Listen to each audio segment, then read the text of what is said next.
Good evening, New Bedford, Mass. Welcome to another edition of Straight to the Point Sports. We're a little short-handed for the time being, but we'll be full strength real soon. Actually, I think, these two guys put Brian in the trunk because, they weren't agreeing with his commentary, so I don't know what's going on. But rumor has it he'll be here shortly, but we're going to start the show off first. We got a bunch of topics. D-Con and Big Slim Kevin Rudolph. Big Slim, Yeah, I like that. I like that. With friends like these, who needs enemies? Hey, man, I be sitting over there getting jabs in my recently healed ribs, and you talking about who needs enemies? One time. Stop lying. Not on camera. But the threats didn't come in, sir? All right. I like that, man. Just talk. Hey, great week in football. Some nice stuff happened in basketball. College basketball, men's and women's started this week. But to me, the biggest story has to be the World Series and what we all thought about it. Thoughts, guys? I sat back and I didn't give Toronto a chance. Me neither. And I apologize. I apologize to Toronto because they came and showed their ass, man. They really did. It sucks that you got to have a loser because Toronto was there, man. The whole team, man. Vlad and them boys were something special. They gave the Dodgers all they could handle, man. It was a great series. It's one of the best I've seen in the last couple. How many years was it that they said we hadn't seen a 7-game series? Was it like 20 years or something? I don't know that many. When was the last time we had a game 7? I thought it was going to be shades of what's his face for Toronto back in the 90s with a walk-off. Joe Carter, it go. That's what I thought. Sick go sign. That was in '92. Yeah. That was the last time they won. Yeah. But I know it had been quite some time since we had a game 7. It hasn't been as competitive as some of the other sports as far as drama and stuff. There's been a dominant team, the last couple of years. But why do you think Toronto was able to give LA such a problem? I mean, there's some obvious things, but there were some things I didn't expect that they pulled out of the hat. They're pitching. Exactly. They're pitching, but I'm kind of like what I did on air a couple of weeks ago. I basically didn't give them a chance. I know I'm not the only one who said that because if you look at the Dodgers payroll, their lineup, and, it's not so much their batting lineup, but they have Ohtani. They have the best player in the world. Possibly, we're looking at the GOAT right now. Mm-hmm. This man is throwing 10 strikeouts in a game and hitting 3 home runs. And Never seen that. But you look up and down their lineup, they're solid, and then they have good pitching. All former MVPs. And it's crazy. So you thought about it, and Toronto they lost their first 2 games to Seattle in the ALCS. So everybody was just at home. Thank you, Derek. At home. So you're sitting there and you're like, hey, do they really have a chance against the almighty Dodgers? We might be looking at the Dodgers in the World Series for at least the next couple of years. Yeah, they stay built healthy that way. And then they're referring money down the road, and I'm like, my God, Ohtani's contract counts like $2-3 million for the next 2-3 years. I think it's something like that. It's crazy. $750 million divided over 30 years or something. He pulled a Bobby Bonilla with a slightly higher annual salary. Just slightly. But also, with Toronto was just their pitching came. That rookie pitcher, yeah. I forget his name. You remember his name? But he pitched brilliant 2 games in a row, then came in relief, and unfortunately gave up. But you can't count on that Japanese pitcher. Yamamoto. Oh, yeah. I was just thinking what gave Toronto the advantage before we got to LA. But also, they had I don't know if they were both rookies, but the catcher and the third baseman. The third baseman set a record for hits. He The did. catcher is definitely not a rookie. Bach. He set a lot of records for catches in this. Yeah, and the guy that was the third baseman or whatever, he had the most hits in a World Series. He broke the record. And he when they let off in the inning trying to come back, I think he got a double to lead off the inning, and then it got stranded. But I always heard about their hitting and their offense. I didn't know if it would be consistent because the Dodgers had powerhouse after powerhouse on the mound. And yes, Yamamoto was a beast. He was.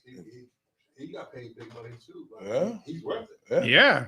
And they still got Mookie on the damn lineup, who didn't do anything really in the World Mookie. Series. Mookie didn't do Freeman, Teoscar Hernandez. Well, Freeman did some. Oh, yeah. I'm just on the star-studded aspect of their lineup. How much? But Mookie didn't do absolutely nothing. Yeah, he didn't do nothing, but you still don't want to face him or anybody else in that lineup because when Max Muncy's like the 7th hitter, scary. Otani leads off, and then it just him, Freeman, Mookie, this one, that one, Hernandez. They move Mac Muncy up when Betts down a little.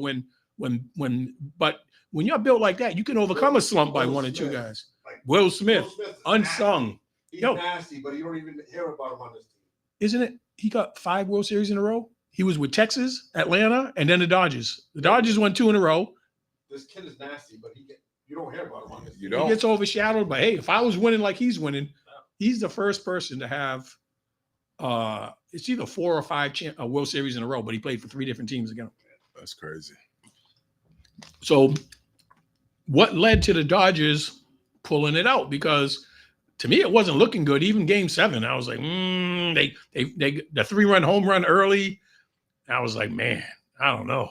But they chipped away 3-1. Got another run, 3-2. And then they tied it up.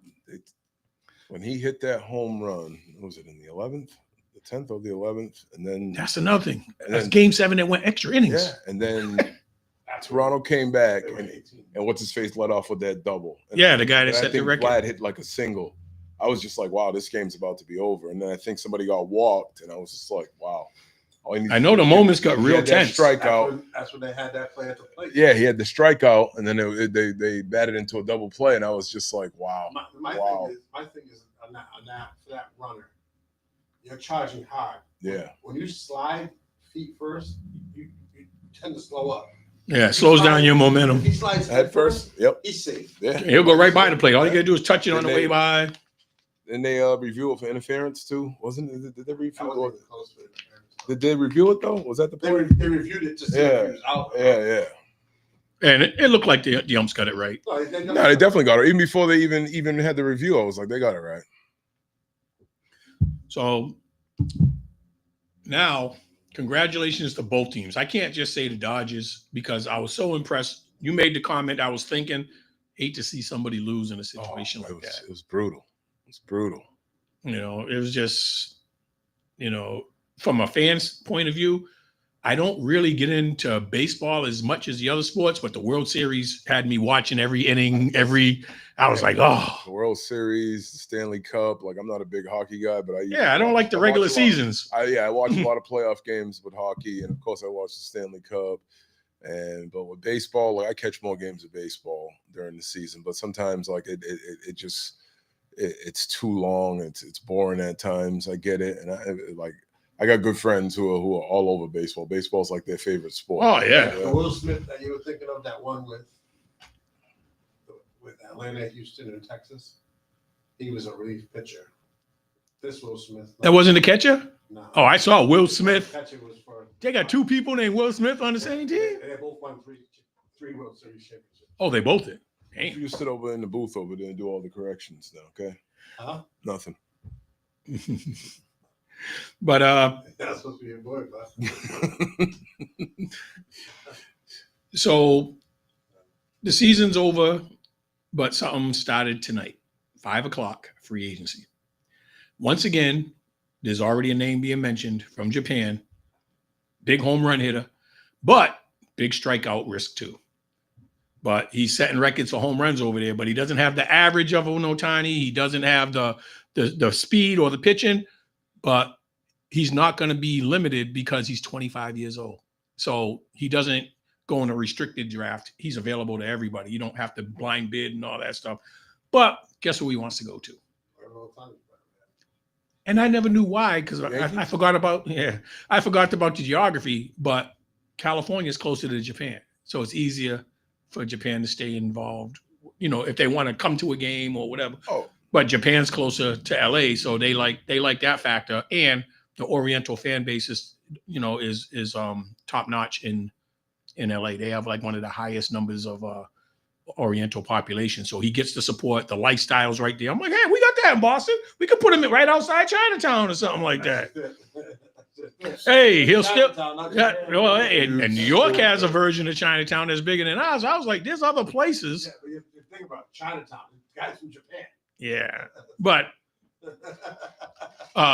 what does LA have for Japan? Don't call it Dominican, Puerto Rican. Don't do that. No. Yeah, I get it. Bro. You can't do that. You're gonna stop. I was thinking something that had a big appeal to the Asian Americans, But I don't know if they got anything catered to the Japanese culture out there. It's just I know they have a big Oriental market, and that a lot of them feel whether it's Japanese, Chinese, any Asian perspective, they like going to California. It doesn't help that. It doesn't hurt that all their former stars that shined in their leagues are now playing for the Dodgers. They get everybody. And everybody wants to play for a winner. And I guess you get there and you got 4 guys from your neck of the woods. It makes it a lot easier. So, do you guys expect anything major with free agency? Like I heard Bo Bichette's name brought up today that Toronto's going to have to overpay to keep him. Because but my thing is Toronto, their money shouldn't be tight. No, because they only got one big contract out there. So well, they got a pitcher out there, I think, too. Yeah, but and they're gonna Shane Bieber opted in for his next 2 years. I heard talk of Scherzer, and they say this is his last year. So he may be done. He might be. That would be a great way to go out, but he didn't win it. I think he might think maybe I'll come back for one, but he didn't have a great year. He had a great postseason. I think he's done. This is my opinion. Yeah, he had like a lapse for like a good couple months where he just he did couldn't good find the strike. He wasn't even on the roster for the first series. Oh, he couldn't find the strike zone. So he's been in the league for a minute. Yeah, so was he like 41, 42, I think? But stuff like him and LeBron and even Mike when he played, people talk about these guys ain't hanging on. These guys are still contributing forces in their respective sports. Look at Alex Ovechkin last night getting his 900 goal. He's 41. These guys have to stay in shape. Gray hair, but he's playing at a top notch. Yeah, he's still playing at MVP level. Yeah, that's what I was gonna say. I think he might try to hang in there to get to 100 goals. He might play this year and next year. I think he already got to 100 goals. He made 1,000. 1,000. That is zero. Switch seats. You go correct everything. You know what I just realized? I realized what your hat is. Ugly ass hat. I'm talking about your head. Derek likes it. I didn't go crazy yet. Yeah, ugly but ass when we switch hat. topics, there might be a little more excitement, energy coming in the room. That's fine. But anything else you guys want to add about the World Series or the state of Major League Baseball right now? No, if we can get something to almost duplicate what we just saw this past week or two, baseball might be back. See, in every sport, free agency is one of my favorite parts of the season. That and the draft, because you see teams improve themselves, and then you start getting excited about the upcoming season. Your boy Bregman opted out. Yeah, but Story opted in. So we were talking, we might lose both, Yeah. I don't think Story's going anywhere. No, he opted in for the next 2 years. Yeah, so Yeah. He opted, but he had a crazy contract already. I think it was better than Bregman's. But the fact that he stayed healthy showed me why they paid him that much. Because he was just always hurt in Colorado. Honestly, the first 2-3 years we had him, I was like, yo, get rid of him. Dude, we're paying him all this money. He can't even play more than 2 weeks. Now that he plays the whole season, I can see why they signed him. If he could have stayed like this and not get hurt, this team might be different. So he's going to stay. Bregman's going to go. What are our chances of signing Bregman? Because I think they're still 75%. I think they're still decent.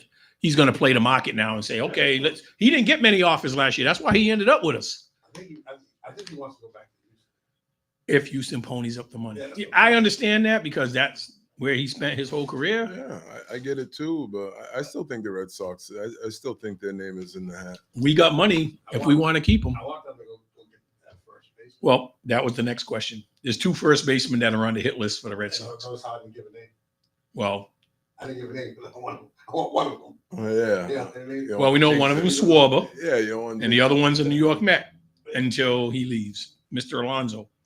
I heard also as a third place candidate, maybe Muncy would play first base for us from the Dodgers, but I'm not sure he's a free agent, but I thought I heard something about that. But the first 2, would you have a choice or just be happy with one of them? If I had a choice, I'd go Schwarber. I can't remember who's older. They're around the same age, if I'm not mistaken. Really? I didn't think Alonso was that old. I thought Schwarber was like mid-30s and was low 30s, but How old is Kyle Schwarber? when he was he only with us for 1 year? Yeah. Because he had a great year when he was with us, and then Philly signed him. And I was disappointed. That was one guy I was like, yo, in that pot, the way he hit, I really wanted to see him stay put. And, that was like, yo, we don't have nobody to replace him. What he brings to the offense. Sherman's 32. Oh, that's younger than I thought. So they're already are about the same age. I just thought. How old is Kiko Alonso? No. Mike Alonso. What is it? Mike Alonso. Pete Alonso, I'm sorry. How old is Pete Alonso? 30. So for the 2 years, if I'm going to sign you to a long-term contract and I had my choice, I'll take the younger guy because you get 2 extra years in his prime. But I wouldn't be upset with either one, but I would pay Alonso a little bit more. I think the prime for being in baseball is a lot longer than almost every other sport because the wear and tear is very light. When I was watching some of these hitters come up, they weren't in physically the best shape, but as long as they could hit the ball. 45, we just said. Wear and tear is the catcher. The catcher for Toronto was a short, fat, stubby. Yeah. But he got it done. But that's it. As long as you can do your job, I don't care what you look like. The question is, how many years can his knees? And look at Mike Piazza. A lot of catchers had to change positions to preserve their career. A lot of catchers. Yeah. Even Veritek, I thought, moved to first base toward the end of his career. No, they just signed another catcher. They would give him like off days and put him at DH. You wouldn't catch Wakefield. Yep. Oh, okay. So every time Wakefield had his own pitcher. So what about the state of our pitching? We know that first base is an obvious need, but do you think we know we got an ace, but do we go after a number 2 or a 1B to our 1A? If you can, and obviously we have to wait for it, I would. Yeah. Go for another ace? Yeah, it wouldn't Go for a right-hander because we already got the left-hander. It wouldn't hurt. Set up man or 2 in that bullpen. Closer. Yeah, you got a closer. So you need. I think the setup man would be easier because you could always move a starter to the bullpen. And I mean, you could. Yeah. Have the And he's happy. Yeah, you need to set up man So or as 2. long as he stays, which all indications are he will. But and you might want one of the in-between guys that can be a setup man, but also could throw several innings. One of them guys to come in relief, throw 3-4 innings. Honestly, it would have been great if Evaldi would have came back. Yeah. The way he eats up innings and ice in his veins, like he doesn't get excited. It's like you don't get tired. Let's face it, you're starting pitcher, you're gonna have at least 1 or 2 that are gonna just come stink the joint out one of their starts. So you might, show up that bullpen where you can throw a couple guys in there, throw a couple innings every now and then for you. Now, the guy in San Diego that we were going to get at free agency, Dylan Cease, is he a left-hander or a right-hander? Because it wouldn't make sense to go after another left-handed starter because people will stack the lineups against our 1 and 2 guys. But if one's a lefty and one's a righty. Me either. But he's one of the names I keep hearing being brought up as a target. But What's his name? Dylan Cease. Cease. Dylan Cease. Dylan Cease left-handed. So that would be good. We'd have a left-right combination. But there's at least 4 or 5 other top-notch pitchers, but they're going to be in demand for a lot of teams. I still think the Yankees will try to add pitching because they try to do it every year, but then somebody gets hurt. They haven't had Garrett Cole in like a year and a half, right? I haven't forgotten you pitched for the Yankees for a little bit. Yeah. But then they had a couple of young guys that actually had decent years this year, and one of their pitchers came back from injury. But if they were able to add, the guy they got in free agency, who went over there? He was similar to Blake Snell. He went over there, and he was their ace this year. But if Garrett Cole comes back, and then they got the guy that was and they got that kid, that rookie that they got that shut out the Sox in Game 3. He's gonna be New York Yankees ace last season. He's gonna be a terror. Kid from Northeastern. Oh, Yeah, that's the young guy. Yeah, he's Talking gonna be nice. the kid for the Yankees? Yeah. Yeah. He killed the Red Sox. Yeah, his daddy got a Boston Red Sox tattoo. Mm-hmm. His dad. Yep. Well, either way, I don't know how soon. It's not like football where they have that tampering period and Adam Schefter comes on and tells us before the deals are even made what the deals were and what was signed. the window opened today, and we'll see. Max Fried was who I was thinking of. He ended up being their ace for the Yankees this year. Then the young kid developed, and if they get Garrett Cole back, there's 3 right there. But remember, they also on the roster have what's that other guy? The starting pitching wasn't the problem; it was their relief. Yeah, it was their relief in their bullpen. Carlos Rodon, who He was up and down this he season. used to be a beast. Rodon. Yeah. So At age. it is what it is. But anything else on the wish list for the Red Sox? Anything on offense you think we need? I think we stated everything we needed. Well, the pitching and the first base. Get that whichever first base. I always say I like to have speed. Our speediest guy got sent back down to the minors, the second baseman. But you still got that. The center fielder, he's got speed. They just signed Durant back. Oh yeah, 1-year deal to keep him off of free agency, to keep him. So they got speed.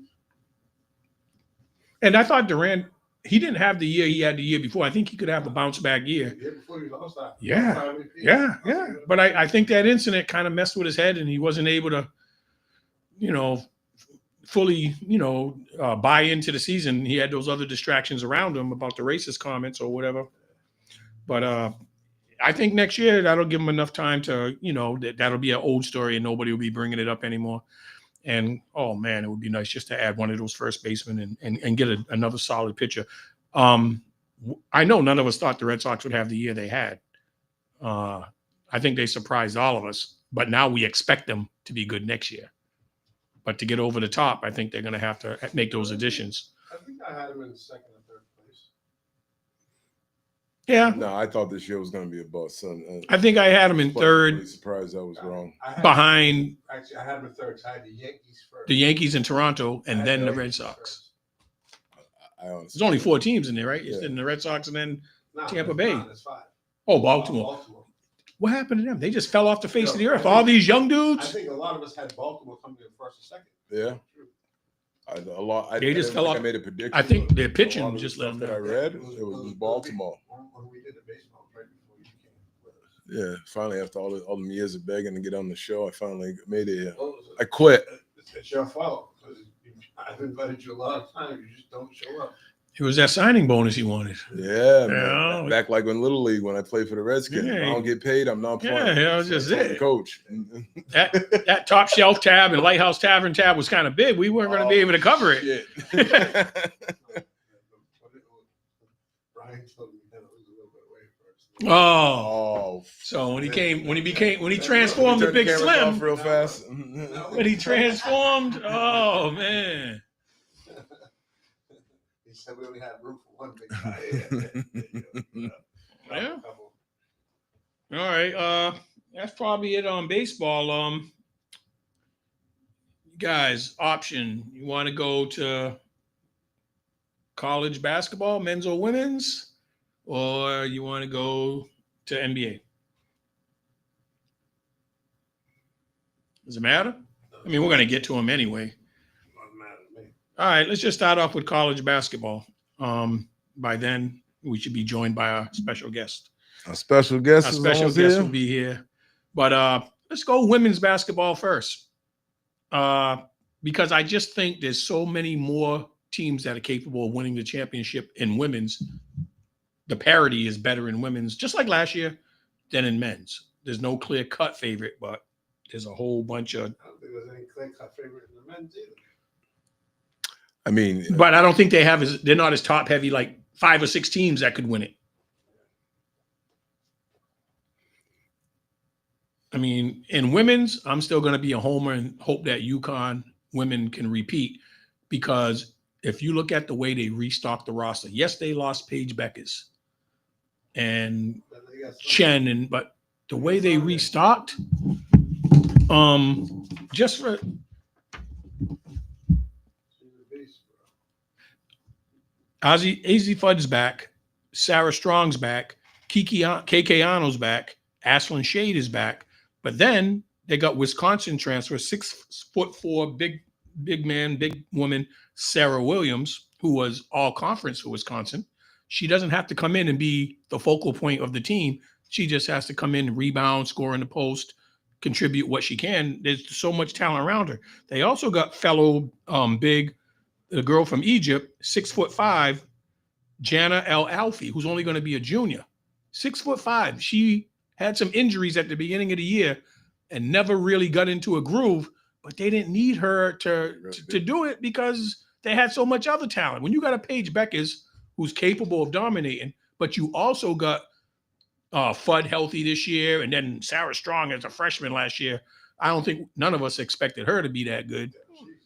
She was the number 1 recruit in the country. Yeah, so, and then you kind of had to expect that she was going to do something. It might have not happened in the beginning, but you eventually on a team that had that much talent. But eventually she was too good. So sometime during the year. But I was expecting like 10 points and 7 rebounds as a freshman, not leading the team in scoring. She's the number 1 recruit. Yeah. And I didn't know they listed her as a guard, 6'2". Yeah. And I was like, she's a guard. I could have sworn I saw her in the paint more. She's a big guy. Yeah. She reminded me of Mark Hayes. But other people they returned besides who we already mentioned, Ice Brady, 6'3". Carolyn Duchamp, 6'2", guard. She was hurt most of the last 2 years. She's going to be finally healthy. She didn't play the other day. Yeah. And then they got also coming over another recruit, somebody that left Juju over at USC, Kaylee Heckel, who had 14 off the bench in that star-studded lineup. She's only 5'9". She played more minutes than Sarah. Yeah, and it wasn't a blowout because they played number 20 Louisville. It was a blowout. Oh, I saw the final. I didn't see the game because it was on Monday. It was the final was 66-79, but UConn was up the whole. Oh, okay. I just saw the final score and the highlights. So maybe she didn't play a lot because Sarah didn't have to play a lot because of the game. I'm lying. That was Williams. She played more than Williams, not Strong. Oh. But so they got Carolyn Duchamp back, but then they got another star-studded import from Ecuador, first ever South American player, Bianca Quinones, 6'2". She played for the Ecuadorian national team. She has international experience. She's played against good competition because of World Cup play, Olympic play, and all that stuff. And now she's coming over to be a freshman. But they start them earlier in other countries, whether it's South America, whether it's Europe.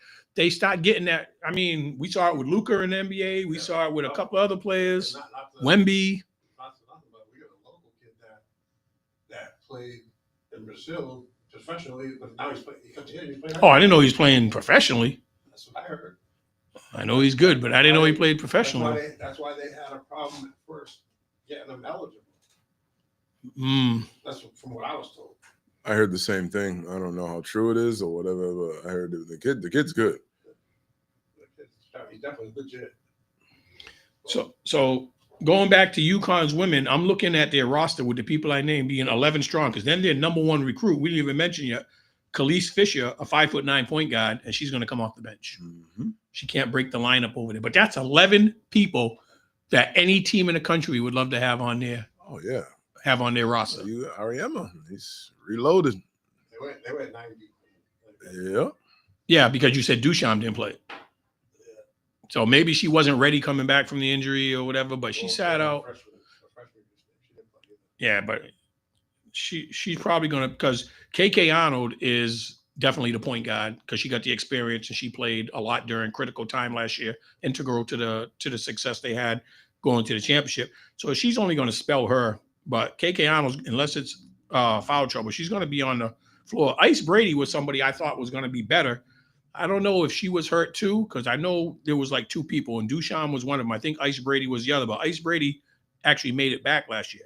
6'3". Breaking news. Uh-oh. Antonio Brown extradited to the U.S. Oh, I heard about that, but I didn't know how true that was. From Abu Dhabi or somewhere. He was Dubai, yeah. Yep. But so what other teams are going to challenge UConn this year? Still got South Carolina there. Their roster's a little slim. Their roster's not as big as UConn. And why not? Because they had transfers. You had what's her face going. Oh, they got 2 major injuries. The girl Chloe Kitts is out for the year. She's out for the year, but they had another transfer token. Yeah, and Ashlyn Watkins she was out last year because of domestic. She tore her ACL this year. So Chloe Kitts is 6'2" and Ashlyn Watkins is 6'4", and they lost Malaysia Fulwiley to LSU, but they got the leading scorer in the country, Tania Watson from Florida State, to go take her spot. So that pop balances out. The girl you're thinking on is the girl from Kenya, Medina Okot, 6'6" and talented. Talented ain't the word. But nice. If they would have had those other bigs, that rotation, because all their small people are back. Tessa Johnson, all those other people. It's the bigs. And that girl, Chloe Kitts, was pretty nasty. She was. And she got hurt in January last year, February, something like right before the tournament, I think. And I think that was a big blow because a lot of people forget. The girl, Ashlyn Watkins, was the girl that dunked in the game. And she had a domestic charge against her girlfriend, and they suspended her for the whole year last year.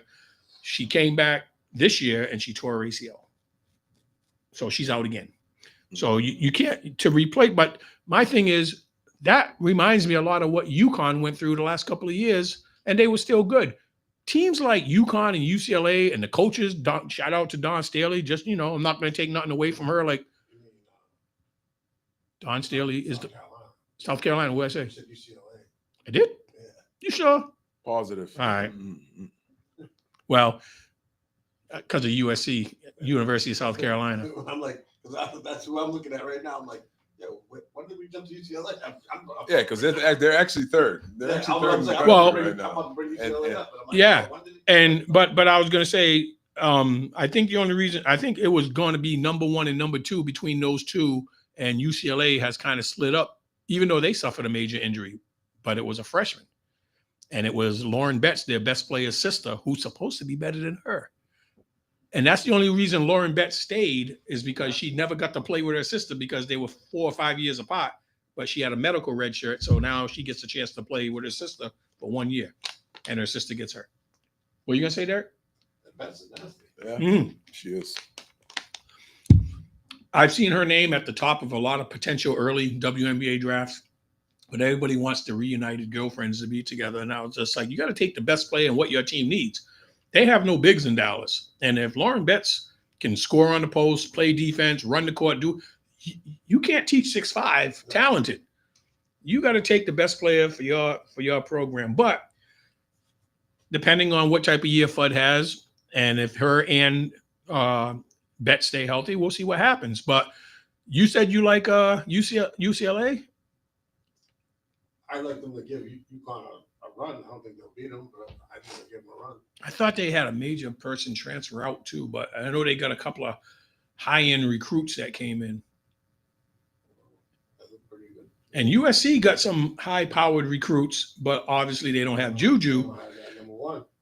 But they lost, and they had Hecko transfer out, and they had somebody else transfer out. But they did get some top-notch freshmen to come in, but we'll have to see what they can do on the college level. They might, they're heralded, but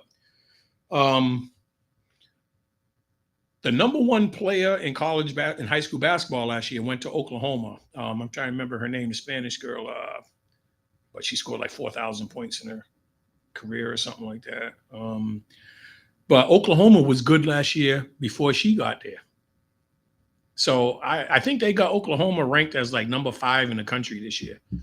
But almost all the polls have UConn and then some version of South Carolina and UCLA. LSU is number 5. Oklahoma's 6. Oh, okay. Yeah. But all those teams, I think, are capable. I think LSU with Fulwiley. Texas is going to be good, too. They still got old girl there. She's only a junior. Her name escapes me, but she was first team. Madison Booker. She was first team All-American last year. And they got a top-notch recruit that went there, too. So I love this about women's basketball. The only bad part about it is that Juju was going to miss the season. Yeah, because that would have been another high-notch team to make 6 or 7 deep. Aaliyah Chavez.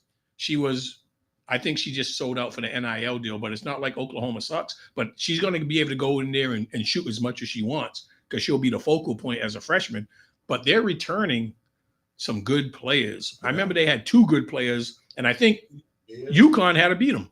Beers. Yeah, that was one of them, but there's somebody else that was, I think, even better. Or somewhere around that, but they had two good players. One was a big, and one was a guard. Shower Williams is 5'11". Beers is 6'4". Reagan Beers is 6'4". That's the big then. Yeah. And now I think she has a sister. And then they got a guard that was really, really tough too. So now you add Aaliyah Chavez to that mix, and you got Beers and you got Chavez, and I'm not sure if that's her name, but they definitely are going to be in the mix. And the season's up and going right now. So do you guys got picks? If you have to narrow it down to one pick to hang your hat on for the national championship, who do you think will win? I'm going UConn. They got a boat. I know. They got a boat. They're a local team. I think we all want to see that happen again. But they stocked up, and you can't discount coaching. You know, they got a system that works. So as long as they stay healthy, we'll see what happens with them. So if not UConn, who would they play in the championship? UCLA. So UCLA has the edge over Texas. South Carolina right now, and LSU and Texas. You like Texas? I like Texas. I want to see how their incoming freshman plays with Madison Booker, because last year I felt they had a guard whose knee was like 2 surgeries, and she had it all in a brace last year. I don't know if she's still there, but she was really, really good. But she was hampered because she had to play with the brace. Granted, they play against a shitty team. But they have 1, 2, 3, 4, 5. They had 6 people in double digits the other day. Who's this? Texas. Yeah. There's got to be a couple of good early season games to look forward to. But the tournaments I saw this week, the best matchup was probably Louisville and UConn. And you said that was not as close as what the final score indicated. But Texas plays UCLA on the 26th. That should be a good one. That's all. That was November games, December games. They play North Carolina on December 4th. They're ranked in the top 10, I think. They're right now they're 11. Then they play Baylor on the 14th. They're always December good. 14th. Baylor just beat some other big name. And they play Ole Miss in January. Then they play LSU Where? at LSU. That's not going to be easy. That's in January. That's not going to be easy at all. So, yeah. All right. So they play some big names. Texas plays some big name schools, ranked schools. Texas does. I thought you were reading off the No, that was all Texas. Oh, I thought that was a UConn schedule. No, that's all Texas. I'm pretty sure UConn will play LSU and a couple of other people as well, though.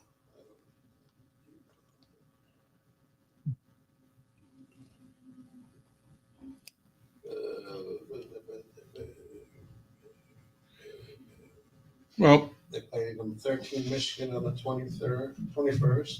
Yeah, UConn's schedule isn't really not that tough. It's really not. no, because their conference schedule doesn't have any challenges. Remember Yeah. before, Notre Dame used to be in their conference. They played Yeah. USC, They play USC. yeah, on Intruder. December 13th. They play USC at Okay. USC.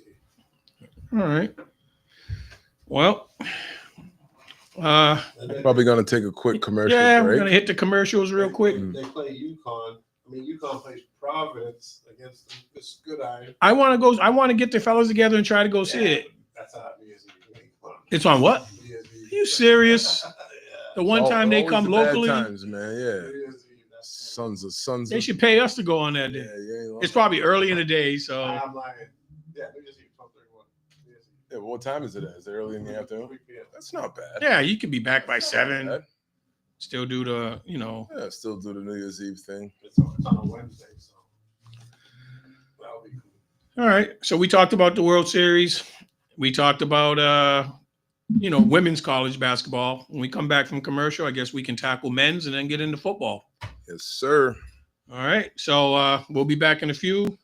We're going to go to commercial break, and we'll see you in a minute.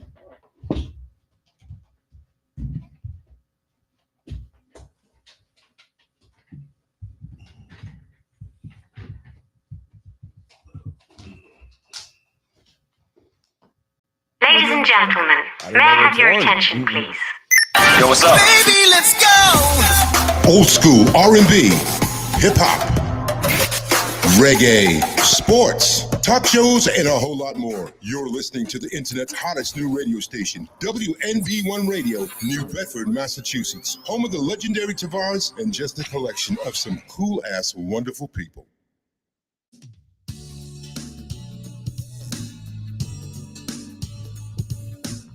For a truly satisfying dining experience, look no further than Top Shelf Bar and Grill in New Bedford, Massachusetts. Our family-style restaurants offer an array of mouth-watering dishes, from pub favorites to traditional Portuguese cuisine. Treat yourself to an expertly prepared Portuguese meal or unwind with a handcrafted cocktail from our bar. Be sure to try our signature creations, including shrimp Mozambique, bourbon tips, grilled salmon, and the signature top shelf steak. Our warm and inviting atmosphere, combined with exceptional service, ensures a memorable experience. Since 2011, Top Shelf has proudly served a unique blend of Mediterranean-inspired cuisine, reflecting Portuguese, Spanish, and American flavors. Our founder, Robert J. Afonso, drew upon his industry expertise to create a welcoming space where everyone can enjoy a delicious meal, catch a game, or simply relax with friends. We strive to make our house your house, fostering a sense of community and supporting local organizations.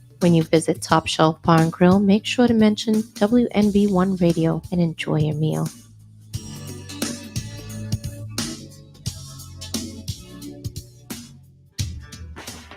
It's no secret that the trucking industry is struggling for drivers. So why not look for a school that can get you the credentials that you need to start that new career? Get on the road to success with J&J Driving School and Logistics Incorporated, located at 978 Nash Road in New Bedford, Massachusetts. J&J is a Black and woman-owned trade school leading the South Coast in CDL training. J&J offers the most comprehensive training programs for CDLs A, B, and school bus training. Don't let opportunities drive right by you. Go and see our friends at J&J and get your CDL career started right away. And be sure to tell them that WNB1 Radio sent you.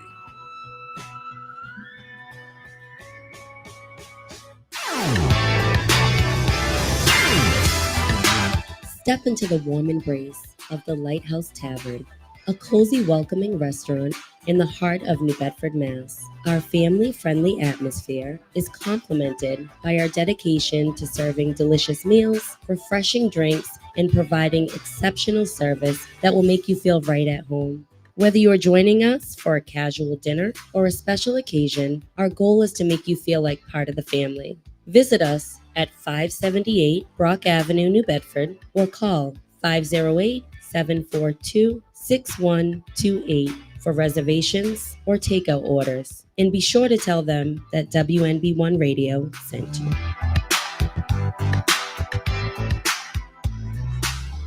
Have you made that New Year's resolution to get into shape and you still haven't followed through with it?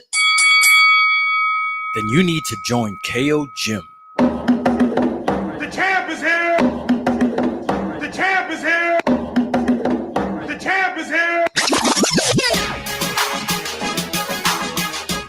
KO Gym is located at 50 Conduit Street in the north end of New Bedford, within the historic mills in a 5,000 square foot space, within plenty of room to train for social distancing, and the facility has unlimited parking outside. KO Gym offers exclusive training in Muay Thai, kickboxing, boxing, grappling, jiu-jitsu, as well as strength and conditioning programs. So if you're looking to train to get into shape to train for self-defense, or if you're looking to train to compete professionally, KO Gym has experienced professional staff to help you obtain your goal. They also offer one-on-one personal training as well as group classes to satisfy everyone's needs. So go ahead and let KO Gym help you make that change for a healthy body and a healthy mind. And also tell them that WNB1 Radio made the referral for you.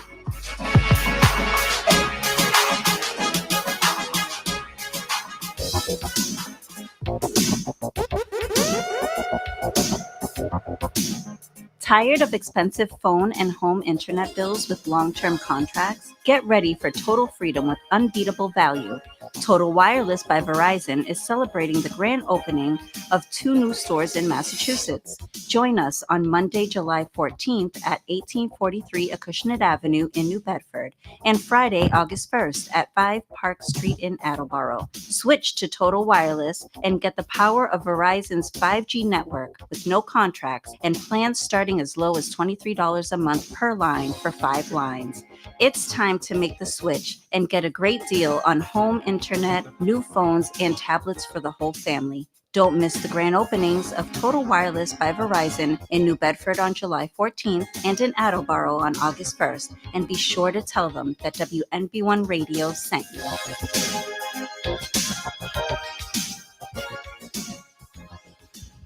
Welcome back to WNB1 Radio. I'm in the building. Now we get all 3 combatants. It was getting hot in their so I had to rightful take off my spots. sweatshirt. No, get here real it hot comes. in here. Like the Coming in boys? hot. Coming in hot. Yeah, hate last week. About a blowout. And Who said anything about a blowout? Ooh. But that's all right. You're still in last place. Ooh. All right. So are we gonna head on over to football? I take it, Sir. I guess thought we're gonna, That's what we've been waiting for. I don't know. I don't know. I thought we were doing college basketball. I just came in the building, so I need to be brought up. we to did speed. World Series and we did women's college basketball. We are trying to save football till you got here. Yeah, you wanted to be seen on camera. Of course you need to see the facial Yeah, expression. because the sweatshirt didn't come off. Yeah, I was hiding it like I only had the hat, but when we got the football. All right. So we'll do what we normally do. The games that caught our eyes. Go ahead, Kevin. And we can pick the same games. Carolina, Green Bay. Yes. Steve, what you got? Minnesota, Detroit. Shocking. Eric. First time I picked my team all year. Shocking. But it caught my eyes. Caught Derek's eye too. Both of them. Black eye. That's all right. That's Black all and right. blue. That's fine. You got it. What you got? Who you got? I'm gonna have to go with the Patriots and Falcons. Patriots, And, Falcons. and how the Falcons lost on a damn extra. Yeah.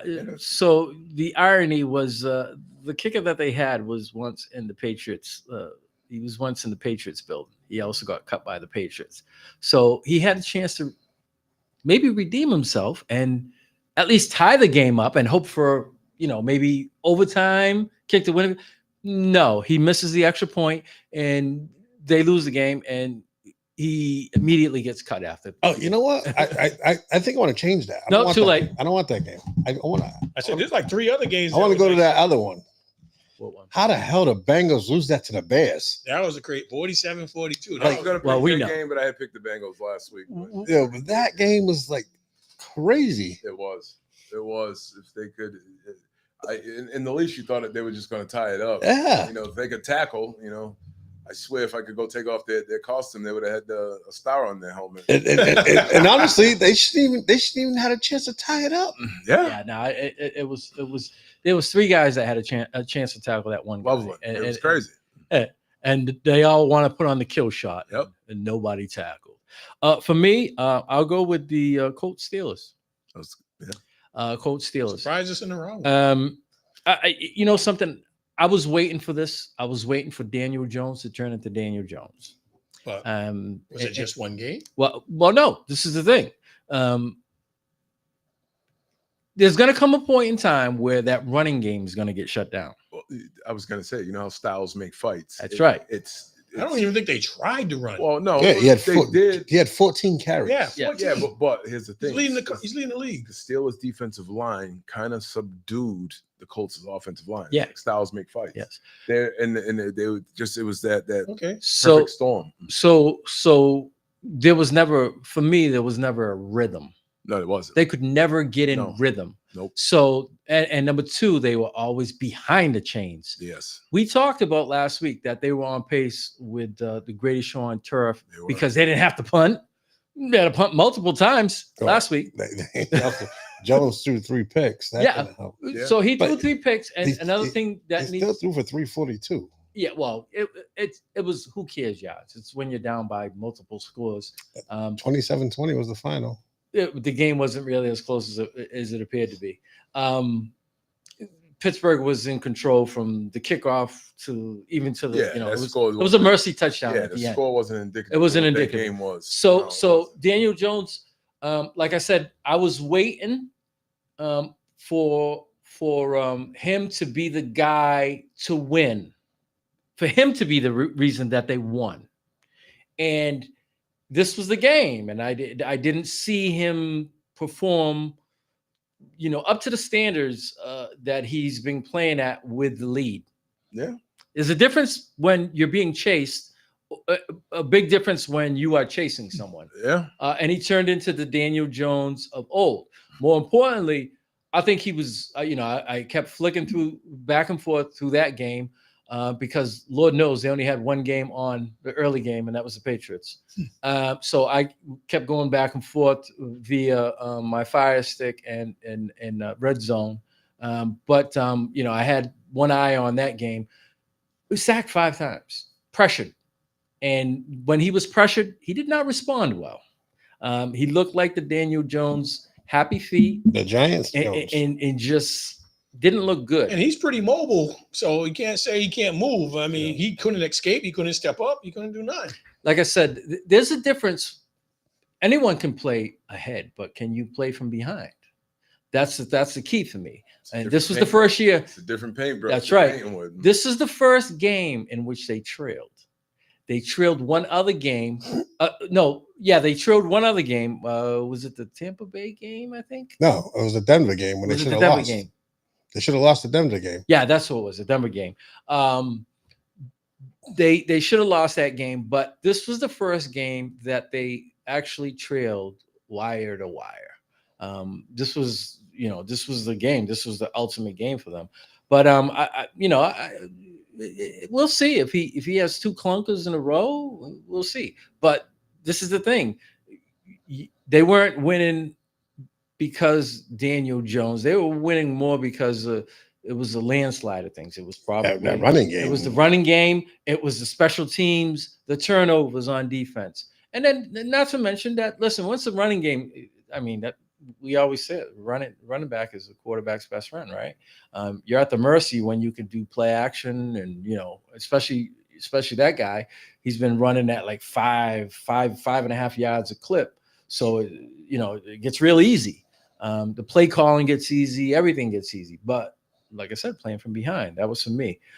Kevin, you said Carolina, and Green Bay. Carolina, shocking. The Packers, Carolina and Green Bay.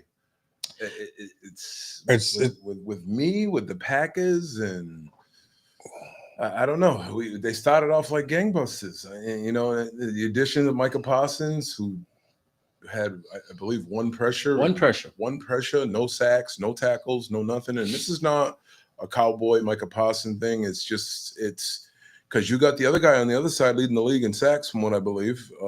No, he's up there. Yeah, he's like he was at one point in time. Russell, right? What's his name? The other end over there, Gary. Yeah, sorry. He's like so much third. attention. He's in the top 5 in sacks. You know what I'm saying? So you figure you have another dominant person on the other side, and then Micah's just. And a lot of that game, he was getting single blocked. Yeah, I watched. I was just like, what's going on here? And it's not just him. It's just the offense looked terrible. Like Love is just he's hit or miss. We talked about him getting all that money, and it's like, because I remember the preview when we previewed that division with Carolina, everybody picked Carolina to be in last place. Yeah. And they're 5-3 right now. 5-3. And not looking good. Rico Dowdle looking really good. Did he get traded? Yes, he did. No. Didn't he get traded? No, I thought so. I thought it was supposed to be him, Brees Hall, and there was one more guy.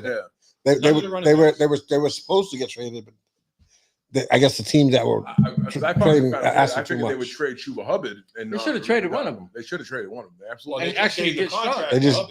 Hubbard got the big contract. They should have traded him.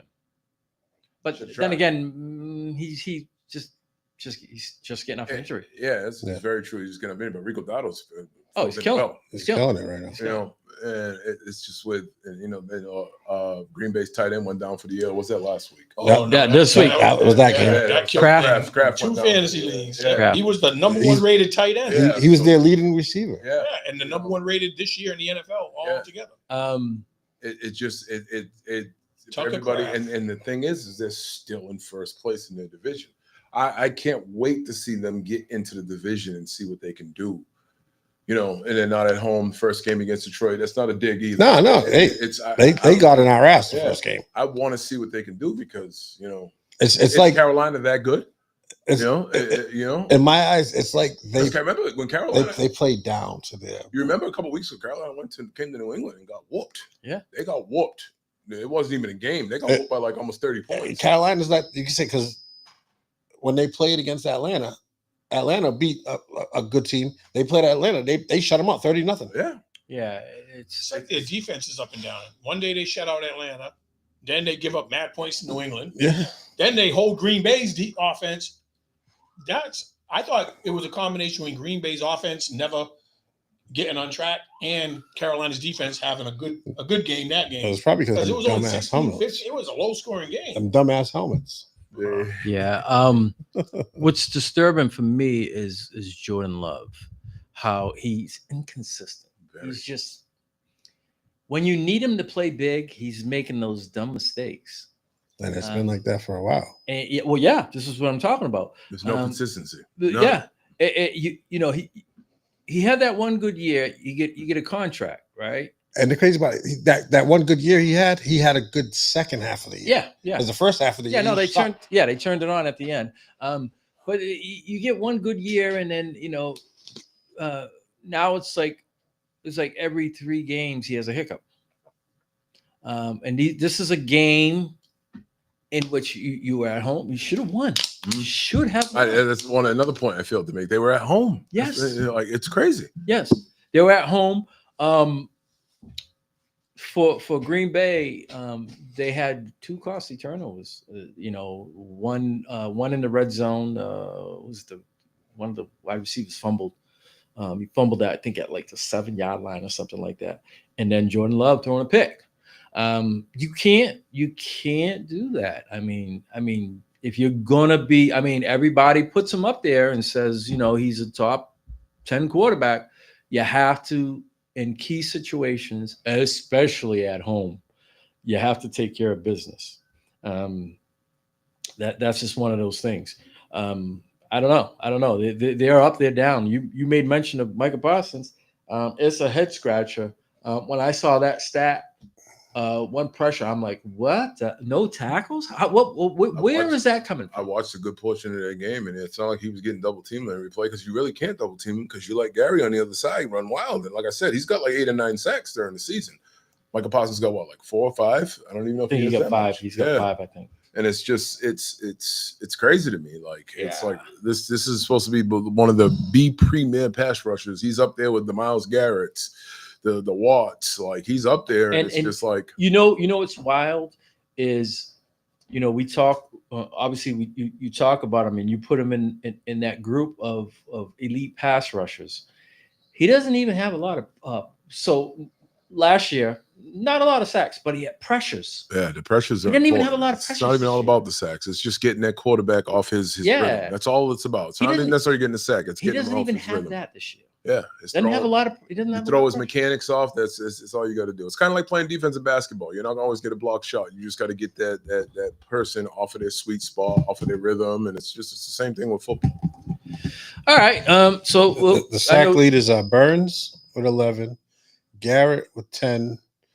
Young from the Rams with 9, Bonito from the Denver Broncos with 8, Gary with 7.5, Yep. Sweat with 7, Cooper with 7, Hutch with 7. He mentioned Mike So, Parsons yet. No, Parsons got 6.5. Yeah, I knew. Did he miss any knew. time? No. I thought he missed at the beginning. No. He had a sore back. But he was on a somewhat of a snap count. Yeah, his first two games. That's because he wasn't in shape yet. Yeah, his first 2 games. Yeah, he didn't play at all in the preseason. But we're in week 10 right now. Like, you got to be rocking and rolling right now. Like, you can't keep using it. Everybody's banged up. There's nobody at this point doesn't have some type of little nick or something. Everybody's banged. This is football, man. You're crashing the car every damn down when you're playing on the defensive line. All right, Steve, have at well before we go any further, I want to break down. I want to break down as to why you won. Yep. And then Derek, I want to break down as to why you lost. I gotta go to the bathroom. No. You didn't raise your hand. No, I'm Steve's ready. Steve, why did the Vikings win? One, the biggest thing I'm going to say, we were finally healthy, and that made JJ McCarthy's job a little easier. When you say healthy, getting the whole offensive line back, getting major components on defense, we finally got Van Ginkel. You know, him and Grenade together are awesome, but we've been playing without Van Ginkel for like 5 games. So you saw a lot more of Grenade because they couldn't double team him and not worry because Van Ginkel was making plays on the other end. We also got Blake Cashman back. And our overpaid defensive interior lineman finally showed up to stop the run because they did a great game plan holding Jahmyr Gibbs down, which that's not easy to do. And he did not have a good game. Let me see something. We didn't run the ball at all. Good at all. Well, I thought they tried to run with him a little bit. Let's see how many. Detroit 9 times for 25 yards. But that's like what we just said in Indiana with Taylor. Like, it wasn't working, and then they abandoned it, and they went to the passing game. But I think our defense got healthy, and I think our offense, because McCarthy only had 143 yards, which he didn't have much. Ironically, he had the exact same passing stats as when he won against Chicago. Yeah. The exact same yards, exact same touchdowns. It was a combination of other things. But I'll let Derek explain why they lost. Why we didn't play good at all. We didn't. What areas? All around. Our offensive line sucked. You know, that might have contributed to the run. Our offensive line sucked. Did what's his name? He got poked in the eye. Did he return? Who's that? Your lineman there. Sewell? No, he came. He didn't get poked in the eye. He threw out his shoulder trying to make a block. That's what it was. I didn't have the volume on. He poked at one time too. But I didn't have the volume on, but I seen him doing this. But he definitely came back. But he wasn't himself.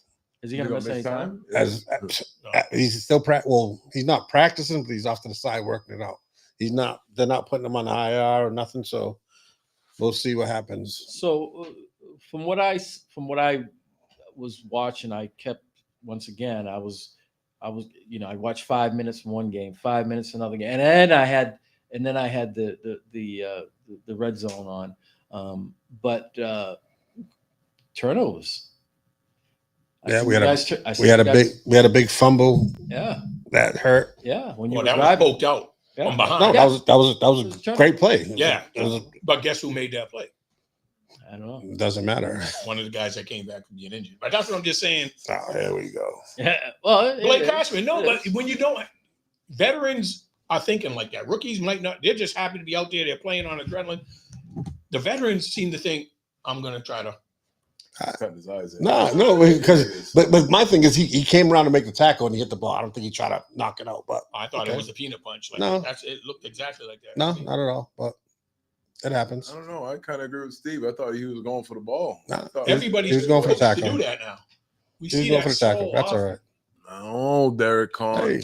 Well, it happened. A little salty in here. Round one, not even close. Round one, ding ding goes to the Vikings. Skol.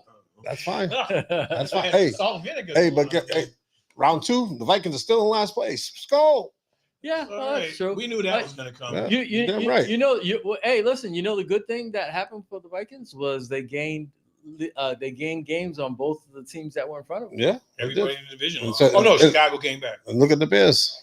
Somebody said today on I think it was the Pat McAfee show that he predicted that everybody in the NFC North is going to make the playoffs. Yeah, that's something that's never happened. Yeah, it's never happened. It's never happened. Exactly.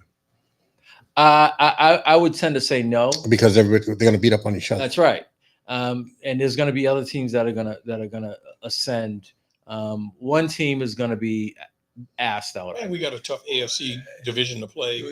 Yeah, and then you got the NFC West. A couple teams from there may make the playoffs because you got Seattle and San Francisco. Seattle, and, obviously and the Rams. San Francisco's hanging in there. The Rams, the Rams, easy schedule. Yeah, they're playing the last place schedule.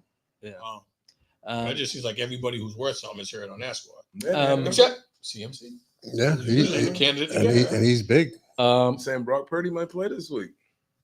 They'll be dumb. That's dumb. Yeah, they're dumb. I just because Mac Jones is Mac in there killing it right now with his gritty. Isn't he getting beat up a little bit? A couple of games in a row. I mean, he got he's a quarterback. When you run and you scramble in the pocket, you're gonna get hit. So as long as you can take the wear and tear, you're fine. Look how many times what's his face in Buffalo gets hit. He gets hit all the time. Yeah, but he's a big guy. He's a big boy. He's a big boy. Man. He's a big boy, but still, a hit's a hit. I don't care how big you are. He's a big boy. Most of the time, he's the one that's delivering. This is true. This is true. Yeah, he doesn't try to juke a linebacker. He just no. He's going with contact. He's not running out of bounds. He's straight with contact. He's more interested to see what in the AFC with Baltimore if they're really going to come back and win their division because they're still favored. They got a tough one. They got a tough one this week. Minnesota. They play Minnesota. Minnesota, yeah. Oh no. Derek, who did you have? Oh, we done with the Minnesota Detroit game? Yeah. We already talked about mine. We were talking about mine first. He wants to move on. No, I don't care. We talked about mine first. About who? The Patriots. Oh, did we talk about the Patriots? Yeah, we mentioned them. We talked about their kicker, how he was. Oh, okay, yeah. I didn't think we got in depth with it. So a thing that's alarming to me with the Patriots is all the hits that the quarterback's taken. There's no way in the world that once you get in the postseason, you're going to if a quarterback is getting sacked 4 and 5 times from teams that might not be playoff caliber. I mean, 2 weeks ago we seen one guy sack him 5 times. This week he got sacked 4 times. You can't keep. Yeah, but that one guy that sacked him 5 times. But wait a second. Myles Garrett. Let me listen. Sheesh. And with the coach, right? If you see a guy sack another guy 3 times, what are you gonna do? You're gonna double. There you go. Why didn't that happen? My concern with the Patriots moving forward is that protecting your quarterback. We're in week 10, week 11. What are we? Week 11? 10. It seems as the year progresses, he's getting hit more and more. And I saw that happen toward the end last year, and I was like, please don't let him get hurt because he's their lone bright spot. Yeah, and that's a concern for me. I keep seeing it happening every week. Like I said, and he's not. They're not playing against top level competition. Easier schedule. Well, that Cleveland Browns defense was not easy. Yeah, but it's every game. Yeah, well, I understand that, but every game. But who had the Patriots going 7-2 right now? Nobody. No, it's coming at a cost. We had them. We said that they could make a run. We said that they could. Because of a soft schedule. Soft schedule. We said that they could possibly make a run. But to have them, I didn't think that they were going to be as good as they are now. But like I said, it comes with a cost. And the cost could keep getting higher too if he keeps getting hit. Yeah, definitely. But that goes for any quarterback. So every week it's alarming. The week before they played Cleveland, they played who was it? The Patriots? Yeah. Carolina? They beat somebody. Carolina was like week 3, I want to say, when they played them. Week 4. But whoever they played before that, because I was watching, I was flicking through the channels, and I actually watched. They played the Browns last week. Last week. I'm saying the week before that. This week. Following week. Well, who is it? Mike Hawley and the other guy there. They played the Titans and they smashed them. Titans, yes. Another struggling squad. Titans should be winless right now. They got one bone thrown to them. I know. That's not impressive to me. I was watching them, and they even said it. They said, "Listen, they're winning, but it's a big concern." And they pretty much said the same thing. Not against marquee defenses. Now, when you play, let's just say they do make the playoffs. All right. If they don't win the division, they're more than likely going to be on the road, right? As it stands right now, they're leading the division. All right, they basically got that one up on Buffalo. But let's face it, who do you trust more? Do you trust Buffalo's defense, or do you trust to do what they need to do to get up against Patriots, or do you trust, or should I say, offensive line? Do you trust Buffalo's offensive line, or do you trust the Pats' offensive line more? That's the way I look at it. When I look at them two teams moving forward, that's going to be now. Both of the quarterbacks are mobile, but you got one team with just their offense. One quarterback's getting sacked a ton more than the other. There's more options for the Buffalo quarterback too. He's got two tight ends that are capable. He's got a great running back. He's got very capable wide receivers. No star, but they're all capable. I don't know about them all. Keon Coleman is a bust. Keon Coleman is. But they got somebody else, Shakir, and then they got somebody else besides. But my thing is, you can have all the greatest weapons, but if your offensive line isn't blocking for you, Buffalo's ain't that great, but it's They're better not than great, the but their Patriots. quarterback, I would take Josh Allen over May right now, any day of the week, twice on Sundays. You know what I'm saying? He's bigger. He's an He's MVP. He's an MVP. MVP. Get all that. That's what I'm saying. It's not a knock against Drake May, because I think he's a good young quarterback, but taking all them hits. he's trending in the right direction. Yeah, he is. He really is. He's kids stay healthy. Yeah, that's my concern. And as of right now, forward. he's been healthy. So Yeah, but he's even with these hits, it's only a he's been matter healthy. of time with how much punishment he's taking.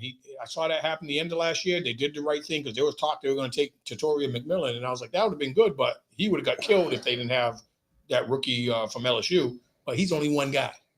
They need to add another rookie on there and go out in free agency and get one or two. The only offensive people they should get is offensive linemen. Agreed. Mm-hmm.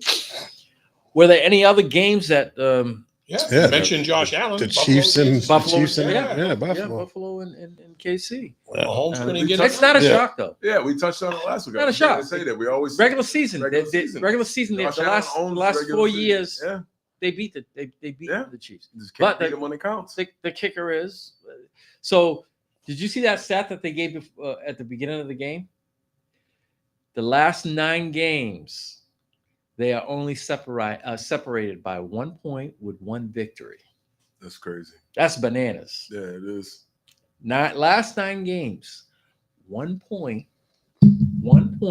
and 1 victory. 5 versus Last 4. regular season, or was that included? Regular and postseason. But the only thing that 5 is and Pat Mahomes 4. undefeated in That's right. Against Josh Allen. He's 3-0. Yep. But they showed that stat, and I was like, wow, that's crazy. Yeah, That's crazy. That's a head scratcher. It is. So I seen it coming a mile away. I said, you know what, they're probably going to beat him, but I don't place too much into it because what they do in the postseason, it's just one of those things. I almost look at it the same way that I looked at the Red Sox meeting the Yankees up until the idiots. You're like, oh Jesus, I got to play the Yankees again. Until they get that breakthrough win, I just can't look at them. I look at them the same way. Once they get that signature win, once they get over that hump, I can't look at them the same way. So, moving on. Can we just talk about how Sam Darnold looked on Sunday night? How good he looked and how bad the Commanders looked. Same game, but he was unbelievable. Yeah, he was especially on 22 fire. in a row. Was it 22? I thought it was 22. I thought it was 13 or 14. I don't think it was 22 for 22. He was like 21 out of 22. Yeah. Was it? I think it was ridiculous. 17. I think because I don't think he went 18 was, for 18. I think it was 17. It was I don't think he great. went 18 for 18. Yeah, it was great. But then again, you want to talk about how your team's gotten healthy. Washington. Yeah, they got a lot of injuries. They definitely have a lot of injuries. And it didn't get no better that game either. No, it got worse. It got It got worse. They lost their quarterback and their best saw the quarterback. snap twisted. dislocate his. I thought his arm was gonna fall off. Against the same team in the same part of the field, Same yard line. Oh God! I was like, "Yo, this team can't catch a break, man." Yeah. So yeah, it just after they scored the third touchdown, I'm like, what's going on here? Yeah, I mean, he had 4 in the first half, and they actually looked like the Cowboys defense, where nobody was in sight of these guys. I'm like, wait, who's covering him?